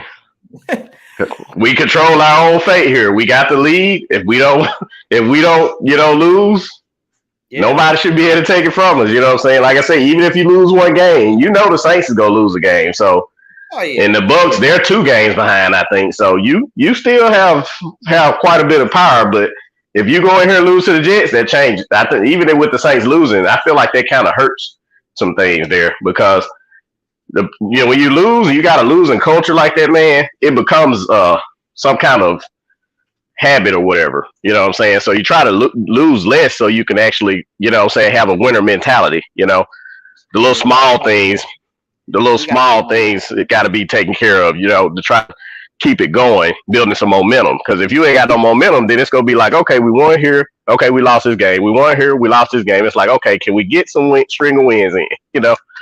Right. And it builds the players' confidence. That's why I say when you win games consistently, it just builds your confidence. So when any team get in front of you, you think you're gonna win. It don't matter who it is, Philly, whoever. If we go on a win streak down the end of this season, like if you remember the 2016 team, we went down the stretch and won those games. When they went in the playoffs, they was on a winning streak. So as they went in the playoffs, they were streaking. So that's what I want this season to be. Even though we don't have a lot of stiff competition, you just want to win these games to get that confidence built up. So you're on a roll. So when you get into the playoffs, you're not going to look at any team and think you're going to lose. You're going to have that winning streak. Exactly. Man, we got You this. already got that. You already got that momentum. You confident. You already clicking on all cylinders. That's what you need to give you the best chance to win. Yep. That's it. You don't want to creep in the playoffs. We want to get in there kicking the door down. We don't want to be just kicking in the last game of the season talking about, oh yeah, we won our division, but we was up and down, up and down, up and down. We want to have some type of trending, that trajectory. Yeah. So we can say, okay, feel good about ourselves. And I think that's what's going to happen. I mean, after last week, I feel like last week's game was one of those games that was a statement game. This is going to be another game because let's see how you handle success. Because it's a young team, you don't want to get comfortable. Sometimes you win a game, you get that sigh of relief. Okay, we ended the losing streak. Now I want to see these players one game at a time. And that's what they've been saying all week. One game at a time, one practice at a time, one day at a time. That's how we got to think about it. We can't get ahead of ourselves and say, well, we got 6 games, but we just win every game. You know what I'm saying? It's a must win. If you do that, I think this team will be fine. They'll be fine. Exactly. All right. Well, I sure appreciate you having me, Ju. No problem, man. Anytime, man. Like I said, I get up here. I want to talk to the fans. I tell them I don't know it all. I give my perspective on a team, but I like to hear the other fans' perspectives too. You know what I'm saying? Because y'all give me thoughts and ideas for videos and all kind of stuff. But I like to hear where y'all mindset is at. Oh yeah, definitely. I think that's why I always listen, because I always get y'all perspective and other fans' perspective as well. I know a lot of us have a different mind of how we look at the team. Some already ready to get rid of Arthur Smith. Some ready to move off of Desmond Ridder. Hey, if they choose to believe that's the best way, that's fine. They're not the GMs. I'm not the GM. I'm just looking at it like, look, we need the wins. If we can get some wins, great. If we can't get out of this whole losing thing, then I'm off, and I'm ready for something different. So we'll see. It's too early to tell, but we'll see. Most definitely, we're gonna find out tomorrow, man. But I appreciate you joining me. I'm gonna let somebody else jump in here. I'll holler. Thank you so much. All right. What's going on, Dre Harrison? Hey man, what's going on with you, man? Nothing much, man. What you got for us? Yeah, man. I heard majority of the video and everything so far, or the live stream so far. I think I think we can see something very beautiful tomorrow, and I say that only if the Falcons can go into the Jets and establish the run game. Once our offensive line, what I've noticed is once our offensive line establish the run, pass blocking becomes easier for them because they feel like they have a sense of dominance over the defensive line. And I think the psychological part in that alone is extremely important. Oh yeah. And I say this all the time. It's like when it comes to, and I'll let you finish, when it comes to like, as you're talking about that confidence, you run the ball to open up the pass. You know what I'm saying? Because when you're running the ball for 4 and 5 yards a clip, you make the defense adjust. You know what I'm saying? Like, okay, dang, we can't stop them with our front 7. Bring a safety down, bring a corner, blitz it. We got to stop it. You know what I'm saying? And I feel like that's kind of what this Falcons blueprint should be. And I've been saying that is just, you don't necessarily run the ball to get 4 and 5 yards. If you can do that, God bless you. Good. You can, you picked up 5, 6 yards. But even if you get 1 yard, it's a mentality. So because you want the defense to be into what you're doing. You don't want to try to adjust to what the defense is doing to you. You want them to adjust to what you're doing. So if you're running the ball, they're going to start bringing in more linebackers. They're going to start coming closer to the line of scrimmage. That'll open up. How I was talking about the field spacing being so tight. That opens up space when teams have to start bringing guys down in the box. They can't have 2 safeties over top because they're looking at like, dang, we can't stop this running game. We can't stop the offensive line. So we're going to have to bring more hats in the box to try to stop them. And once you do that, that's when you open up the pass because they have to, you know what I'm saying? If a team getting mauled and you getting all of those yards, they're going to have to make an adjustment. Exactly. And once that adjustment is made, man, and you already know what's going to happen once that adjustment is made, that middle of that field is going to be open for you, like your Kyle Pitts and your Drake London. I think I think fans can actually see a lot if they pay attention to the chemistry that Desmond Ridder has with Drake London. And then imagine what would happen once that chemistry with Kyle Pitts is established. I think we're going to see that this game. Once we establish the run, I think Kyle Pitts should have a very big game. Like at least one of those games that we seen early on from him when we had Matt Ryan as the quarterback. I could be wrong, but that's what I see happening. I agree with you. I mean, Kyle Pitts is a guy that can explode at any point, but I agree with you talking about Desmond Ritter and Drake London having that special connection. And I Yep. think Kyle Pitts is a guy. I keep saying he's coming back from rehabbing. Like he was injured, so he had a big knee injury. So when you have a horrific injury like that, it takes time to come back. Like I know, modern medicine, gets you back, in the nick of time. Like back in the day, you get injured like that, you out for a while, but everybody looking at Kyle Pitts like he's 100%. I still don't really think he's 100%. I think he's still kind of working himself back, even when I look at him running routes and stuff like that. But he's still a threat, and I feel like you have to use, like you were saying, run the ball to open up, Kyle Pitts and Drake London. You got to feed those guys the ball, but I don't feel like that should be. I think early in the season they were trying to make that the focal point. It's like we're gonna try to get these guys all the ball, and I was saying early on was just too many ingredients in that meal you're trying to make. You gotta use what you do best. And I feel like Arthur Smith's bread and butter is the running game. So use that running game, and that'll open up, the other guys on the outside. Because at the end of the day, these guys just want to win. Yeah, they want stats. Yeah, they want touchdowns,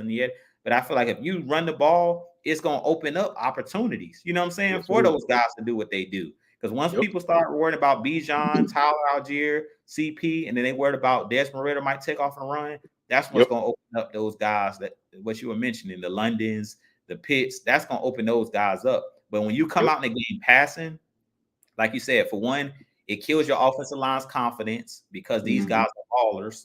And then when you get behind the chains, you allow the defense to pin their ears back. And that's what happened early on in the season. You allow those guys to be more aggressive on the defensive line. But when you come out and hit them in the mouth first, they ain't ready for that. They're not ready for you to come out there swinging first. But when you got these guys coming out there backpedaling, the offensive line, they got us on our heels. We want to come out in the game and get after them. So they on their heels, and then we want to dictate what they're going to have to do. We don't want them dictating to us. Okay, now we got to bring an extra blocker in. Now we only can send 2 guys on 2-man routes because we can't pass protect. Like you said, you want to build that confidence early in the game and set that tone that we're going to run this football no matter what, to make the team say, okay, we're going to have to adjust. And then once they make their adjustments, that's when you adjust. Okay, you bring these guys down. Now we're going to open up and throw it down the field. Yeah, man, it's a chess game. It is, and that's exactly what it is, Drew, man. It's a test. It's a chess game. Everybody got a plan until they get punched in the fucking mouth. Sorry for cursing. My bad. Now you good, man. I agree. Everybody has a plan until they get punched in the mouth, and I think that is the identity of the Falcons. We going out there, you punch you in the mouth first, just to see how you react, so we can start dictating how the match is going. I don't know if anybody has wrestled, like did Greco-Roman wrestling. When you're wrestling and you're in a match, you have to dictate that match by setting up your opponent for whatever you want the next move to be. And I think it's somewhat of the same thing when it comes to football. You mentioned something earlier, and you said that you believe that Arthur Smith, when we was throwing the ball earlier in the season, you think that wasn't necessary. Correct me if I'm wrong, right? You didn't feel that was necessary. I agree with you. Yeah, I don't feel like it was necessary. So with me, I think it was necessary because I think that Arthur Smith may have been trying to establish that chemistry with all the receivers, with Desmond Ritter and all those other receivers. I like that you brought that up, because that's the other side of the coin. So that's why I say I like to bring you guys on and hear the other fans' perspective, because that's a good point. And I mentioned this numerous times, like Desmond Ritter didn't play with Kyle Pitts last year. He was injured when he finally started playing. So the only guy that he's familiar with is Drake London. Like, as much as we keep saying, like, they have that chemistry. That's the only person that was on this team. Like if you know, DirtyBird is not he's on this team now, but he wasn't on this team early in the year. Lamade Zacchaeus is not on this team anymore. Russell Gage not on this team. Like the guys that you know what I'm saying that he would have been familiar with. The only guy that he threw to last year, I think, was Michael Pruitt, Tyler Algier, and Pitts. Those pretty much are the only guys that he played with last year that's still on the roster. The Van Jeffersons, all these other guys, the Scotty Millers, all these guys are new, to the team. So I agree with you. The only way that he's going to get better is like what you were just saying, is getting the reps with those guys in live games. You don't you get better in practice, but the games is where you really find out what you really made of. So I agree with you. That's where that experience is going to come from, man. When you play, there's no experience like live experience. It's nothing like it. So no matter what you do, exactly what you said, no matter what you do in practice, you got to have that experience. I think this might be a big game for Juno as well too. Juno Smith. I think this might be a good game for him to actually establish himself a little bit as a threat to go along with Kyle Pitts. I honestly think that this game, hopefully, if everything goes correctly and we go in there and establish the run and we get CP the ball and we get Algier the ball and we get Bijan the ball, I think this could be a big game for our tight ends. And the only thing we have to go in there and do is establish the run first. Cordell Patterson is, I've said this before on comments on some of your other AFN channels, that Cordell Patterson is the heart of this offense, if you ask me. Yeah. He is that defibrillator when we are down in the dumps, when we on our last, on our last win, or on our sick bag. He is that defibrillator. So I think once we establish him, once CP get going, what I notice is that's when Algiers get going. Bijan is going to be Bijan because Bijan is just he's special. Yeah, that he's special. He's special, man. He's special. So Bijan going to Bijan. That's why I'm going to say that with that. He going to get his spread of mustard, his spread of mustard. Yeah. Algier, I think Algier looks up to CP. I really think Algier looks up to CP. And I think CP actually took Algier up under his wing, because when Cordell Patterson has a big run, Algier is right behind him. Bow. Right behind him every time. And vice versa. When Algier is doing good, that's when CP turn up. So I think if we could tap into that emotion when it comes to this game and realize who our spark plugs are in this game and continue to feed the hot hand, we can win this game. The only thing that I see being a factor is the weather, because it's going to be cold and it's going to be raining. Yeah. So that's the best game. That's when you run. Exactly. That's exactly when you start to run, man. And I think the Jets, matter of fact, I know the Jets defense understands that. So they're going to be gunning to stop the run. We just got to oppose our will. And that's where the offensive line comes into play at. Yep. I agree with you, man. And his comment was right here about Michael. He says, Coach Smith has to stick to the running game, plain and simple. We spent all last season creating an identity, run the ball. And this season, we keep trying to change up. That's it. That's the nail in the coffin right there. It's like, we got to just stick with it. I've been saying it all year. That's the Falcons football. That's our identity, is running the ball. And that's Arthur Smith's bread and butter. Every offensive coordinator has their staples of what they do. He's a running, run scheme is what he does best. So he has to stick to what his bread and butter is. I don't care what even if you're playing against a team that's good at stopping the run, if that's your bread and butter, you still got to go to it. Period. I don't care. And that's why I say tomorrow, you're going to have times where you lose 1 yard. You're going to have times when you only gain 1 yard. You only gain 2 yards, but you can't go away from what you do, because those are just body blows. I said after 4 quarters of that running and those big guys on our offensive line leaning on that defensive line, they're going to eventually wear down, but you just can't go away from it. I feel like early in the season, too many times we were going away from our strengths, and we weren't even using CP at all. We weren't using CP. We hardly were using Tyler Algier, and those guys just run with they're a different style than they're a different style. They like, hey, we're gonna run it down your throat, no matter if you like it or not. We're gonna make you like it. Yeah, it's that physicality. They add It's that physicality. man. That's Bijan is electric. He's not really that guy that's going to really use that physicality. That's what CP adds, and Tyler adds to it. Right. And don't get me wrong, man. See, that electricity is definitely needed. That electricity is needed on a level board. You know, some people can't even really understand. However, you have to be who you are.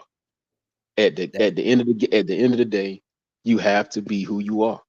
And I think the Falcons are that running style, that run it down your throat, make you like it type, that ugly football.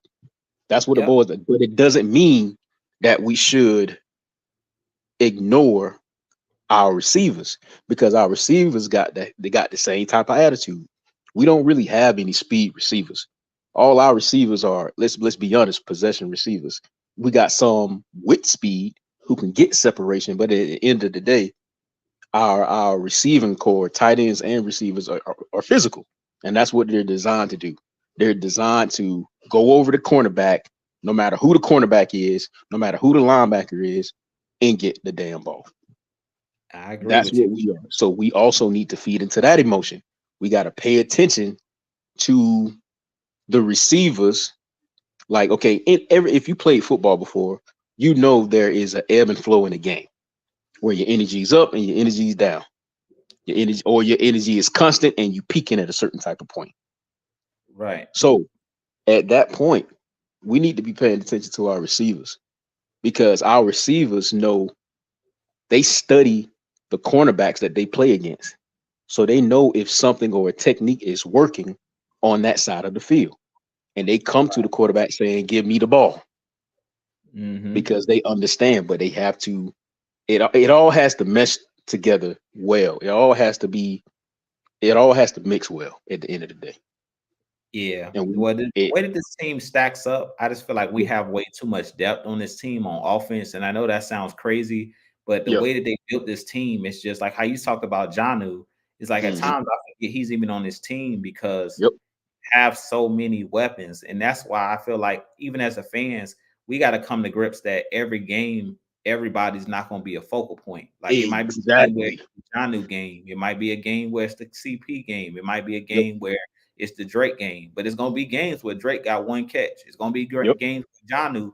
Like last week, I don't even know if Jonnu had a catch. Like I didn't really see him get the ball hardly at all. Where early on, before the bye, against against the Cardinals, or if I'm not mistaken, the game before that, he was like the focal point. He had like a 70-yard touchdown. So it's just like we got to be okay with that. And the players, I think they're okay with it. But I think the media got to understand, how many footballs do y'all think is out there? How many plays do you think there are in a game? Like it's not enough footballs to go around for Pitts to get 10 targets in a game, London to get 10 targets in a game, CP to get 10 carries, Algier to get 10 carries, Bijan to get hits 10 to 15 touches. It's impossible. Exactly. Well, especially when you have all the weapons, like you said. And I think that's the issue, and that is the problem of fantasy football. Fantasy football brought that problem on. Yeah, it did. And I play fantasy football. I think it's all well and good, but I think they got to understand that it's not possible. What they're asking, if y'all think that Bijan not with this team career year and CP gonna have a career year and Pitts, and it's not enough footballs to go around. It's not, man. It's not. And at the end of the year, people are going to see that it's going to be a well-balanced team by year's end. Our offense will be a well-balanced team. Oh yeah, they already found it. They found a niche over the bye, because last week was the first game I seen that it was kind of spread out a little bit better. Like I looked at the box score and it was spread out. With they figured out how to run the ball and give CP some touches, Tyler some touches. London had some key plays. Even Pitts had a couple catches. But I want the media to understand it. They ain't gonna have 10 catches in a game. Like guys like Tyreek Hill and stuff that's getting all these targets in the game. Our team is not built that way, where because we so run dominant, Exactly. You're not gonna see many games with London or Kyle Pitts with 10 plus catches because we don't run that style of offense. If you want to see Exactly. that, then they have to trade them one of those guys, and I don't think that they Yep. should. Yep. And I think that is it's funny you say that, man. That is if the fans really look at it, and I'm talking about the fans because I'm not going to necessarily say the media because the media is whatever they doing is what they do on purpose. If you ask me, Right. They purposely do whatever they need to do, especially when it comes to the Falcons. They'll try to show us in a negative light before they show us in a positive light. However, if fans actually paid attention, we have 3 first-round draft picks on our offense in Bijan Robinson, Drake London, Kyle Pitts. They are so if you logically think about it, it ain't no way in hell everybody's gonna have a career game every game. Ain't no way in hell. So it's one of those things. Our team is built to be balanced. The reason why they say it is what's the word I'm looking for? The type of football position is football. Yeah. The reason why they say that, why our team is like that, is because you're not going to know who's going to get the ball. Once you understand that you're not going to know who's going to get the ball, and that is a good thing, especially when we play in a defense, when we playing a good defense or even a bad defense. That's a good thing because defensive coordinators got to stay up at night to try to figure it out. Yep. That's what makes our team position. Yeah, it's hard to put a beat on like who's going to get the ball because you have so many weapons. So it's not a way where you like, okay, if this guy comes in the game, you don't know because there's so many weapons on this team. That's why I say our strength is in the numbers. We got depth. The depth on this team is so crazy right now. Where as I said, we can play with anybody. I had a fan ask me the other day, like, if we get in the playoffs, do you think we can match up against any of these other teams because they're not on the schedule for us to play them in the regular season? I'm like, anybody because we got the weapons. It's just about us. Like I said, a lot of these games we beat ourselves. We got the weapons to compete with anybody. Just like I was talking to a Cowboy fan, and they was like, well, first off, the Falcons ain't gonna make it to the playoffs. I was like, okay, that may be true, but if they do, y'all not gonna want to see the Falcons if the Cowboys got to play the Falcons. And y'all not gonna and they're gonna have to come to the A. Dan Quinn's return to the come on now. No. Like I said, we just there. I really feel like we just there kryptonite. Like I said, the teams they struggle with, the Niners, the Eagles, that's the style we play. We play in the trenches, we run the ball. That's not what Dallas, that don't feed into what Dallas does well. Dallas looks for a team that's gonna drop back. So Michael Parsons and those guys, they can, have those guys get after your quarterback, but they're not the best at stopping the run. So I feel like if we play them, it's gonna be like they say, style makes fights. It's just our style that we play is not a style that's formidable for how they like to play the game. Because we're just gonna run the ball directly at Micah Parsons. That's it. You're gonna run the ball directly at him. Yeah, and that basically takes away his strength because his strength is in rushing pass or not really run stopping. Stopping the run. They want to get out to a lead and play with a lead. They're similar to the 2016 Falcons. They want to get out to a lead and then allow their edge rushers and stuff like that to pin their ears back. But I feel like if they play us, as long as we get out to a lead against them, I really feel like they're going to struggle to stop us because of the way that the physicality. That's why they struggle, Philly and struggle with San Francisco. Finesse versus physicality, man. That's exactly what it would be. Finesse versus, and we know what that looks like is because we had that here in Atlanta for so long. So we know what that looks like. We know what finesse football looks like, and we know that physicality wins every time. Well, almost every time, depending on how you scheme and everything like that. Yeah, but we already know. What's that? I say you were right. It's how you scheme it up. Yeah, it's how you scheme it up. You can be a finesse team and win because the Chiefs have some finesse ways about them as well, how they play the game. But Andy Reid is smart enough to know that they still have to run the ball. And I really feel like them drafting the kid that they draft, their running back that they have, he's really, really physical, Pacheco. And he kind of the way that they play, and then they have a really good defense. So I really feel like if Dallas plays us, they could beat us. But like I said, the only way that a team like that can beat us is they got to jump out to a lead. Because what we haven't seen with this Falcons team is if a team jumps out to a big lead against us, can we drop back the pass? And because that's not our strength. So it'll be like what it's going to come down to, if we end up facing them, is if we can stop them from getting out to a lead and we get out to a lead and we slow the game down by running the ball, or if they get out to a lead. Because they get out to a lead on us 14-0, 20, then it's like, okay, now we got to play their game. We can't run the ball because we got to try to stay in the game.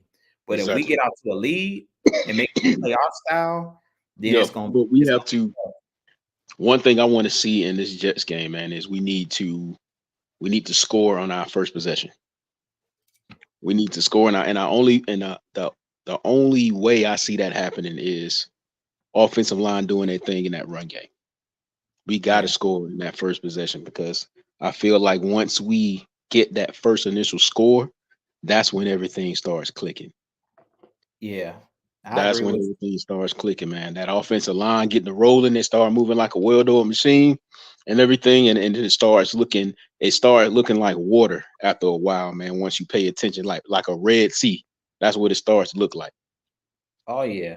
Yeah, man. Like we got to play with the lead. We're another team that needs to get out to a lead, but every team has an Achilles heel, That's why I'm not worried about necessarily the teams that are waiting for us in the playoffs, because I really feel like we can match up with anybody. We just got to play our best game. My main issues with the Falcons is ourselves. That's my main issue. I'm not worried about the other teams. I'm worried about what we do, because sometimes I feel like we shoot ourselves in the foot because we don't play to our strengths. So if we're gonna come out playing left-handed and we're right-handed, then we already coming out on the wrong foot. You know what I'm saying? And that's why I kind of feel like we kind of did this year. But I like your perspective, because you're the first person that I heard talk about, like, I think it was necessary to come out to throw the ball because to create that chemistry. You know what I'm saying? Right. So that was a different perspective, because I haven't heard nobody, say it from that, that mindset of, it's just that. It's just the other side of the coin, man. I try to just look at life in general. I try to look at the other side of the coin, man. I do have a question for you, though. Okay, what's your question?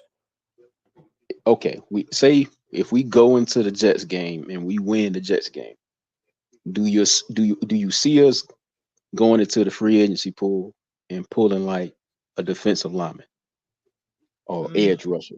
Do you see us going in there grabbing somebody, maybe whether you're Derek Barnett's or whoever is out there that you feel can give us some type of production on this playoff push? Because I think that if we win this game and we become 6-6, I think that we go into that free agency pool and try to grab somebody to make a push. I don't think that they're never not looking for players, but I really don't think that. I don't know who will be on their radar, because I know Barnett, he signed with the Texans, I think. Did he? Last week. Yeah, he signed with the Texans. They poached him like right after the Eagles. They poached him, so they claimed him. So he's already on their team. But I don't know if it's anybody out there. I know that Terry Fontenot is always looking for guys, but I really think that they're looking at players that was with us. If you see the signings that they're making, they elevate guys from the practice squad, and then they bring guys in that was here in training camp. So I really don't think it's like really no guy out there that I think can have that big of an impact that wasn't at our training camp that they could bring back. So I don't really see them signing anybody. I thought they were going to do it at the trade deadline. I really thought that they were going to go after Montez Sweat. Like, I thought he was going to be with the Atlanta Falcons. But after that, I really don't see a splash type of move. I think it'll be, if we get anybody, it'll be somebody that was already with the team. So it's not going to be somebody that's like a big name where everybody's going to know who that person is and be like, oh, wow, because we're so late in the season. Like, for them to bring in somebody, they would have had to do it at the trade deadline if it was going to be somebody that's going to be like a real name that could be a starter. Now, pulling somebody off the practice squad or something like that, elevating somebody or bringing somebody that was with us like in the past year, like I thought at some point they might have brought Rashaan Evans back, but they never did, they never did it. So all the guys I keep seeing them bring in are like guys that was with us in training camp. So to answer your question, it would be no. I really don't see them bringing in like a big name. Now, this offseason, I really think that they're gonna bring in another big name like they did with Jesse Bates. I could see them going after a veteran pass rusher because there's so many teams that have guys that's not playing well. Like if you look at the Chargers, they got a lot of talent on their team, but they're playing bad. Like they got a bad record. So I could see them saying, like, let's look at their roster and see if we can get a Khalil Mack. Let's see if we can get or trade or somebody, you know, like a big name like that to kind of solidify our defensive line. But like in this season, I don't see it happening. I think if it was going to happen, it would have happened before the trade deadline. Right now, not even worthy names out there. You know, somebody that I'll be like, oh man, they got Daniil Hunter, or they got, you know, all of them guys that I wanted them to go after. The trade deadline, it came and went. They didn't, you know, we didn't get any of those guys. So not even in a playoff push. Like say we like I said, we beat the Jets, and then say the week after that we beat I think it's Tampa Bay we play. If I'm not mistaken. We play Tampa at home. But I don't think there's anybody out there. Like, who's a name that you think that they could get? Because like, unless it's in a trade, it's not really anybody that we can get, you know, at this point because of the trade deadline. And I don't have a list right here in front of me. I can try looking at the list, like, and maybe do a video later this week to see like what free agents are still out there. Because at one point it was like the JPP, he was out there. He signed with the Saints for a week, and then he was on a practice squad.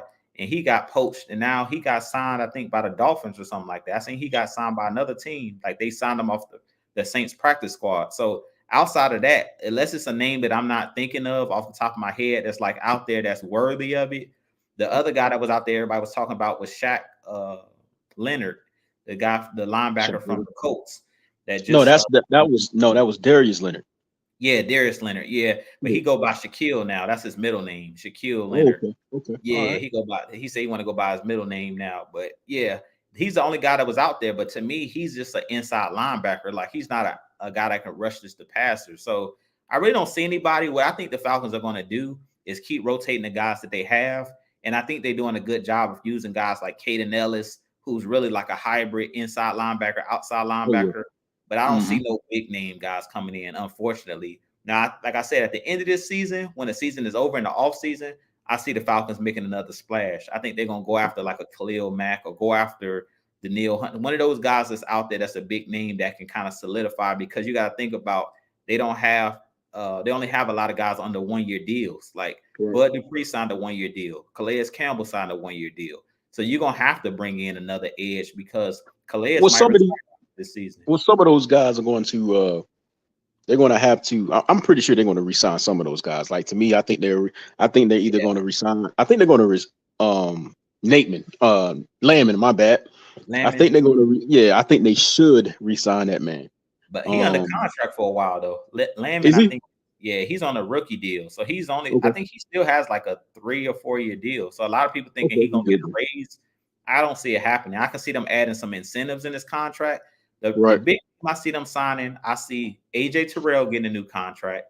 I see them going out and trying to possibly, like I said, get like a Khalil Mack or somebody that can poach off a team that's like struggling and they're like in a rebuild. Because that's what the Commanders were doing. The Commanders basically in a rebuild. So they just got rid of everybody.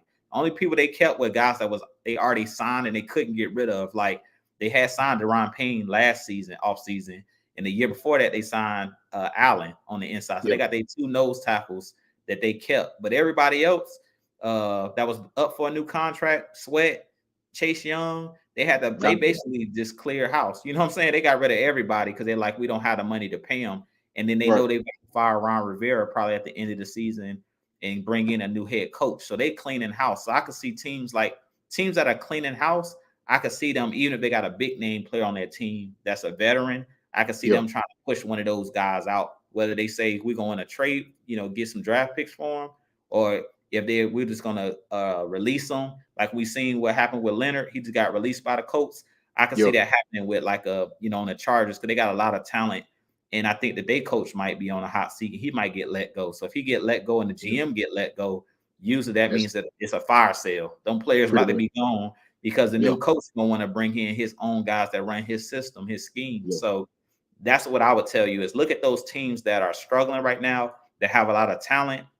Those would be the teams that you want to look at as far as what big names the Falcons might get, but it won't happen before this. I don't think it'll happen before like the playoff run, because I think because of the trade deadline, I don't even think you really can do anything like to bring in unless a player gets released. That's the only way you can like sign at this point. I don't even know if you can still trade players at this point because it's so late in the season. I think after the trade deadline, that's the purpose of the deadline. I don't think you can make trades with other teams at this point. The only thing we can do, I think, is like poach another player from somebody else's practice squad, or if they're a free agent, like a Dominican Sue is a name that's out there. He's a free agent. The Falcons could just go sign him. He's on the couch somewhere. You know what I'm saying? He's not playing for nobody. But if you are on a team, I don't see it happening. Like we had our chance at the Daniil Hunters, we had our chance at the Chase Youngs and the Montez Sweats. Now we basically got to ride it out unless it's somebody that just happens to get released, and it's a big name person that we just happen to, get luck out and sign them. But at this point, I think they're gonna ride it out with what we got. But we in good shape. Like I said, I wouldn't be too concerned. We in good shape. We got enough depth on our team. I don't see a reason why they need to go out and bring in another guy unless it's just somebody else get hurt. God forbid another one of our guys go down, then they ain't gonna have no choice.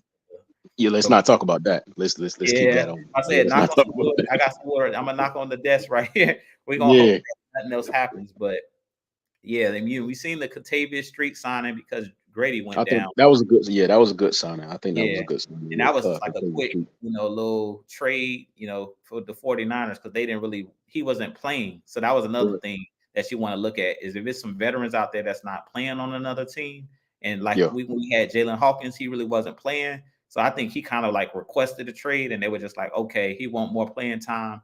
We're gonna do right by the player, and then they basically put it out there like we're gonna let you go because we know it might be another team that'll be willing to sign you and give you playing time. But other than that, I think the Falcons is gonna ride it out with the guys we have, which we got enough talent.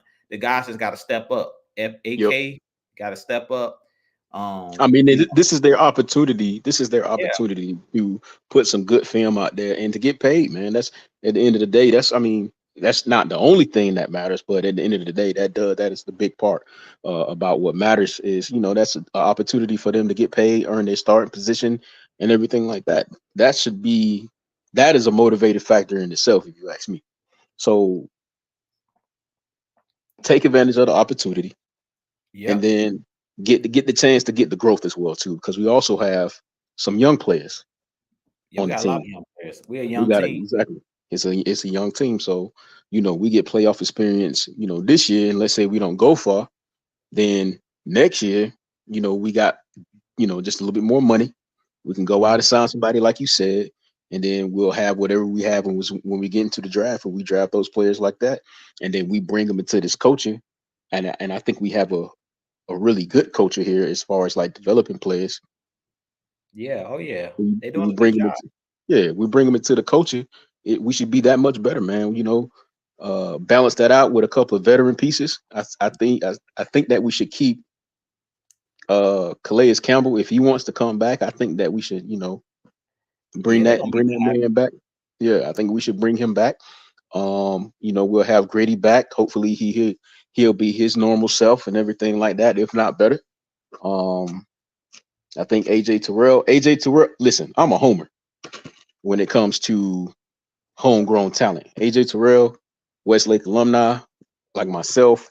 So I know some people out there saying that, hey, we shouldn't resign AJ Terrell and everything. Or maybe not, we shouldn't resign him, but they're questioning if we should resign the young man.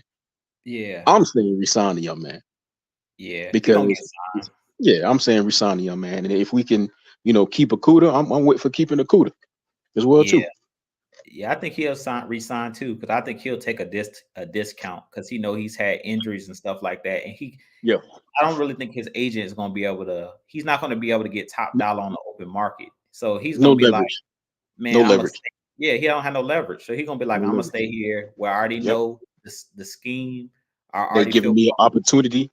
Yeah, it gave me opportunity, and I got guys around me that good players around me, because a lot of people don't look at that. The only time usually players will leave a team is like if they don't have, they want the bag and they don't have good players around them already. But I don't see Okudah even wanting out. I really feel like he will probably sign like a 2 or 3 year deal on a reasonable deal, and they'll be able to get AJ the money he deserves. I don't see that being a problem at all. If they paid McGarry and Lindstrom, I'm just going by off of what I've seen from Yeah, that perspective. I don't see them letting AJ walk. Like I said, the only way I see AJ not being here with the Falcons is if he tell them I want to be the highest paid corner in the league. Like I want $100 million deal guaranteed. yeah, Then they'd be like, nah, we can't, you know what I'm saying? We gotta be smart too with our money. We can't just give you the money because you're from the area.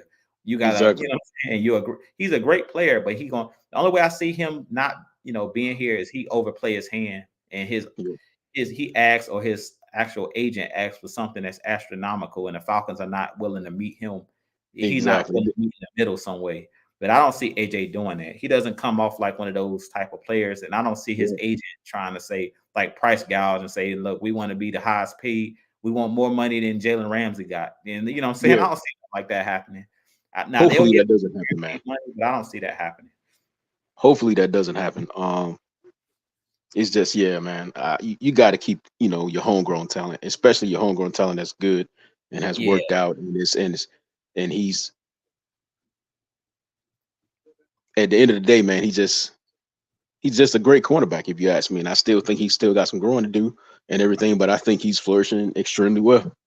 yeah. I don't want to take the crapshoot of the draft. Like I said, once Yeah, you've developed talent, you pay them. That's what you yeah. do, and that's what You this can't. Falcons team showed me. So I don't see a reason. Like I can't name a player that was here that didn't get paid that we could have paid. Like Foyer, the only reason he didn't get paid is because at We that didn't have time the money.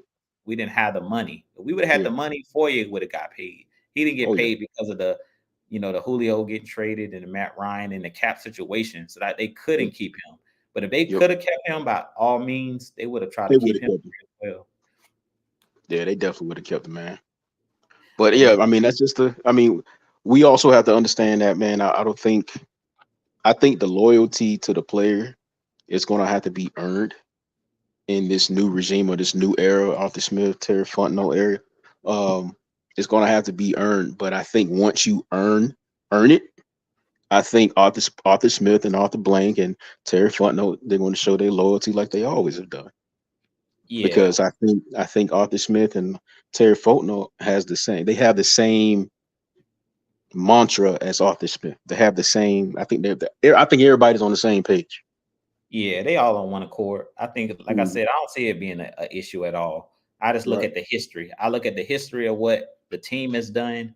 The guys that we have, where they came from, New Orleans is known for paying their guys. So right, because Terry Fontenot is cut off of that New Orleans cloth, he talked about everything they said. They've kept their word on for the most part about free agency. They said we're gonna pay our guys first. When I seen yep, Lindstrom and McGarry get paid, I'm like, oh, it's a foregone conclusion. I thought AJ yep, was gonna get paid last year, to be honest, but I was like, yep. he gonna get his contract, so I'm not even concerned about it. Yes, sir. Yes, sir. But man, with that being said, man, I appreciate you coming on. I'm about to get up off of here, man. But Yeah, I'm you definitely said, looking forward to the game tomorrow, man. yeah. What's your score prediction for tomorrow's game? Say that one more time. You was coming in a little choppy on my side. What's your score prediction? Score prediction. I think it's going to be a low scoring game, and I think 21 wins it. But I'm going to say shit. I'm going to say 19 19 to 19 to 12, man. 19-12. Okay, yeah, man, I 19 can to see that. 12, man. Like I said, I call 21-10, but I think it's Hmm. gonna be low scoring. It's gonna be a cold game. I expect a lot of running the ball, but Yep, I that's what expect I'm the expecting. Falcons to pull it out. As long as the Falcons pull it out, I really don't care about how many points they put up necessarily. Yep, As long as everybody do their job, I really feel like the Falcons, we have no reason not to win this game. yep. But I'm definitely looking forward to the game to see, how we do against this vaunted defense that they have over there and with the New Yep. York Jets. I gotta see Quentin Williams. He's gonna be a test for our offensive line. So Yeah, whoever he lined up in front of, whether it be Bergeron or Lindstrom, they gonna earn their money tomorrow when it comes to that young man. Cause that boy is yeah, he different. nasty. Yeah, he Yeah, nasty. So if they do good against this defense, man, and like you said, they are playoff defense, but they're just not in the playoff hunt right now. yeah, they don't They a have that playoff quarterback. defense. They Yeah, they missing don't got Aaron the quarterback Rodgers. right If now. they had Yep. Rodgers, I really think they'll be right in the thick of things. Oh You know, yeah, I was upset when the man went down. I picked him up as my backup quarterback for this year in fantasy yeah, football. Yeah, I was sick when he got hurt. I was like, man, that sucked for them because they did all of that, you know, in the offseason to get the dude because all they were missing last year was a quarterback, and then That's now it. they're back in the same situation where they had to play Zach Wilson again. So, Yeah. but that's sometimes how the cookie crumble. You know what I'm saying? Injuries is just a part of the NFL. That's just a part of the game. Yes, sir. But then with that being said, man, I'm about to get up out of here, man. But I appreciate you joining me. Like I said, man, join me anytime when I jump on here on Saturdays. Right I on. like to bring the fans on. Like I said, I'm just a fan myself that enjoy chopping it up with you guys. Oh yeah, man. You always have a very unique take on Outlook, and you definitely look at the other side of the coin as well as all the other guys on AFN and the heavy hitters, man. You guys always have a good take and just a different outlook, man. And it's very we need more of that as a city. We need more of that as a city and as fans, man. When it comes to just how we look at certain things, we don't always have to be negative about our team, or we don't always have to just see the negative. We got to be able to, flip that coin and see the other side of, what it looks like. Most definitely, man. At the end of the day, as we always say, we all we got. So we all we got, we all we need. So we That's got to it. stick together at the end of the day. It ain't, but so many of us and the Falcons fans, we don't get the love like in the, the media. So we got to be the underground media, and we got to give people what, get the fans the truth. The stats, the facts, and the truth is what we say. We try to give y'all the truth, man, not about our feelings, not about, what everybody else is just writing about. These writers are writing about the team. But we want to keep it real with you guys from what we actually see and what we research. You know what I'm saying? We do our homework over here, man. Don't nobody like us, man. So we got to like ourselves. That's how I look at it. Yeah, we can't be the throwing stones at our own team. The whole everybody already hating on us. So somebody got to cheer for our team, and we can't be agreeing with the media saying that the Falcons can't do it. And they, you know what I'm saying? Exactly. We gotta bring that positive aspect, that other side of the coin, man. That's what we try to do. Yeah. All right, well, man. All right, Ju. I appreciate it, man. Thank you for having me on and everything, man. Continue doing what you're doing. Most definitely. Like I do it for you guys, man. I do it for the fans, and I do it because I love the team. I'm passionate about it. So I'm gonna keep giving y'all the best content I can keep continue giving you guys, man. All right, then, bro. All right, bro. I'll holler at you. All right. Well, I appreciate each and every one of you guys joining me this evening. I hope you guys enjoy the rest of your weekend, and we'll see you guys tomorrow after the game for the live show on the Heavy Hitters Live channel for the post-game show. Hopefully it's after another Atlanta Falcons win. As we sit at 5-6 currently, looking to go 6-6 and continue pushing towards the playoffs and continuing to stay in first place in our division. With that being said, this been your boy Jew. I holler at you guys. As always, Falcons Nation, rise up, be blessed. Peace.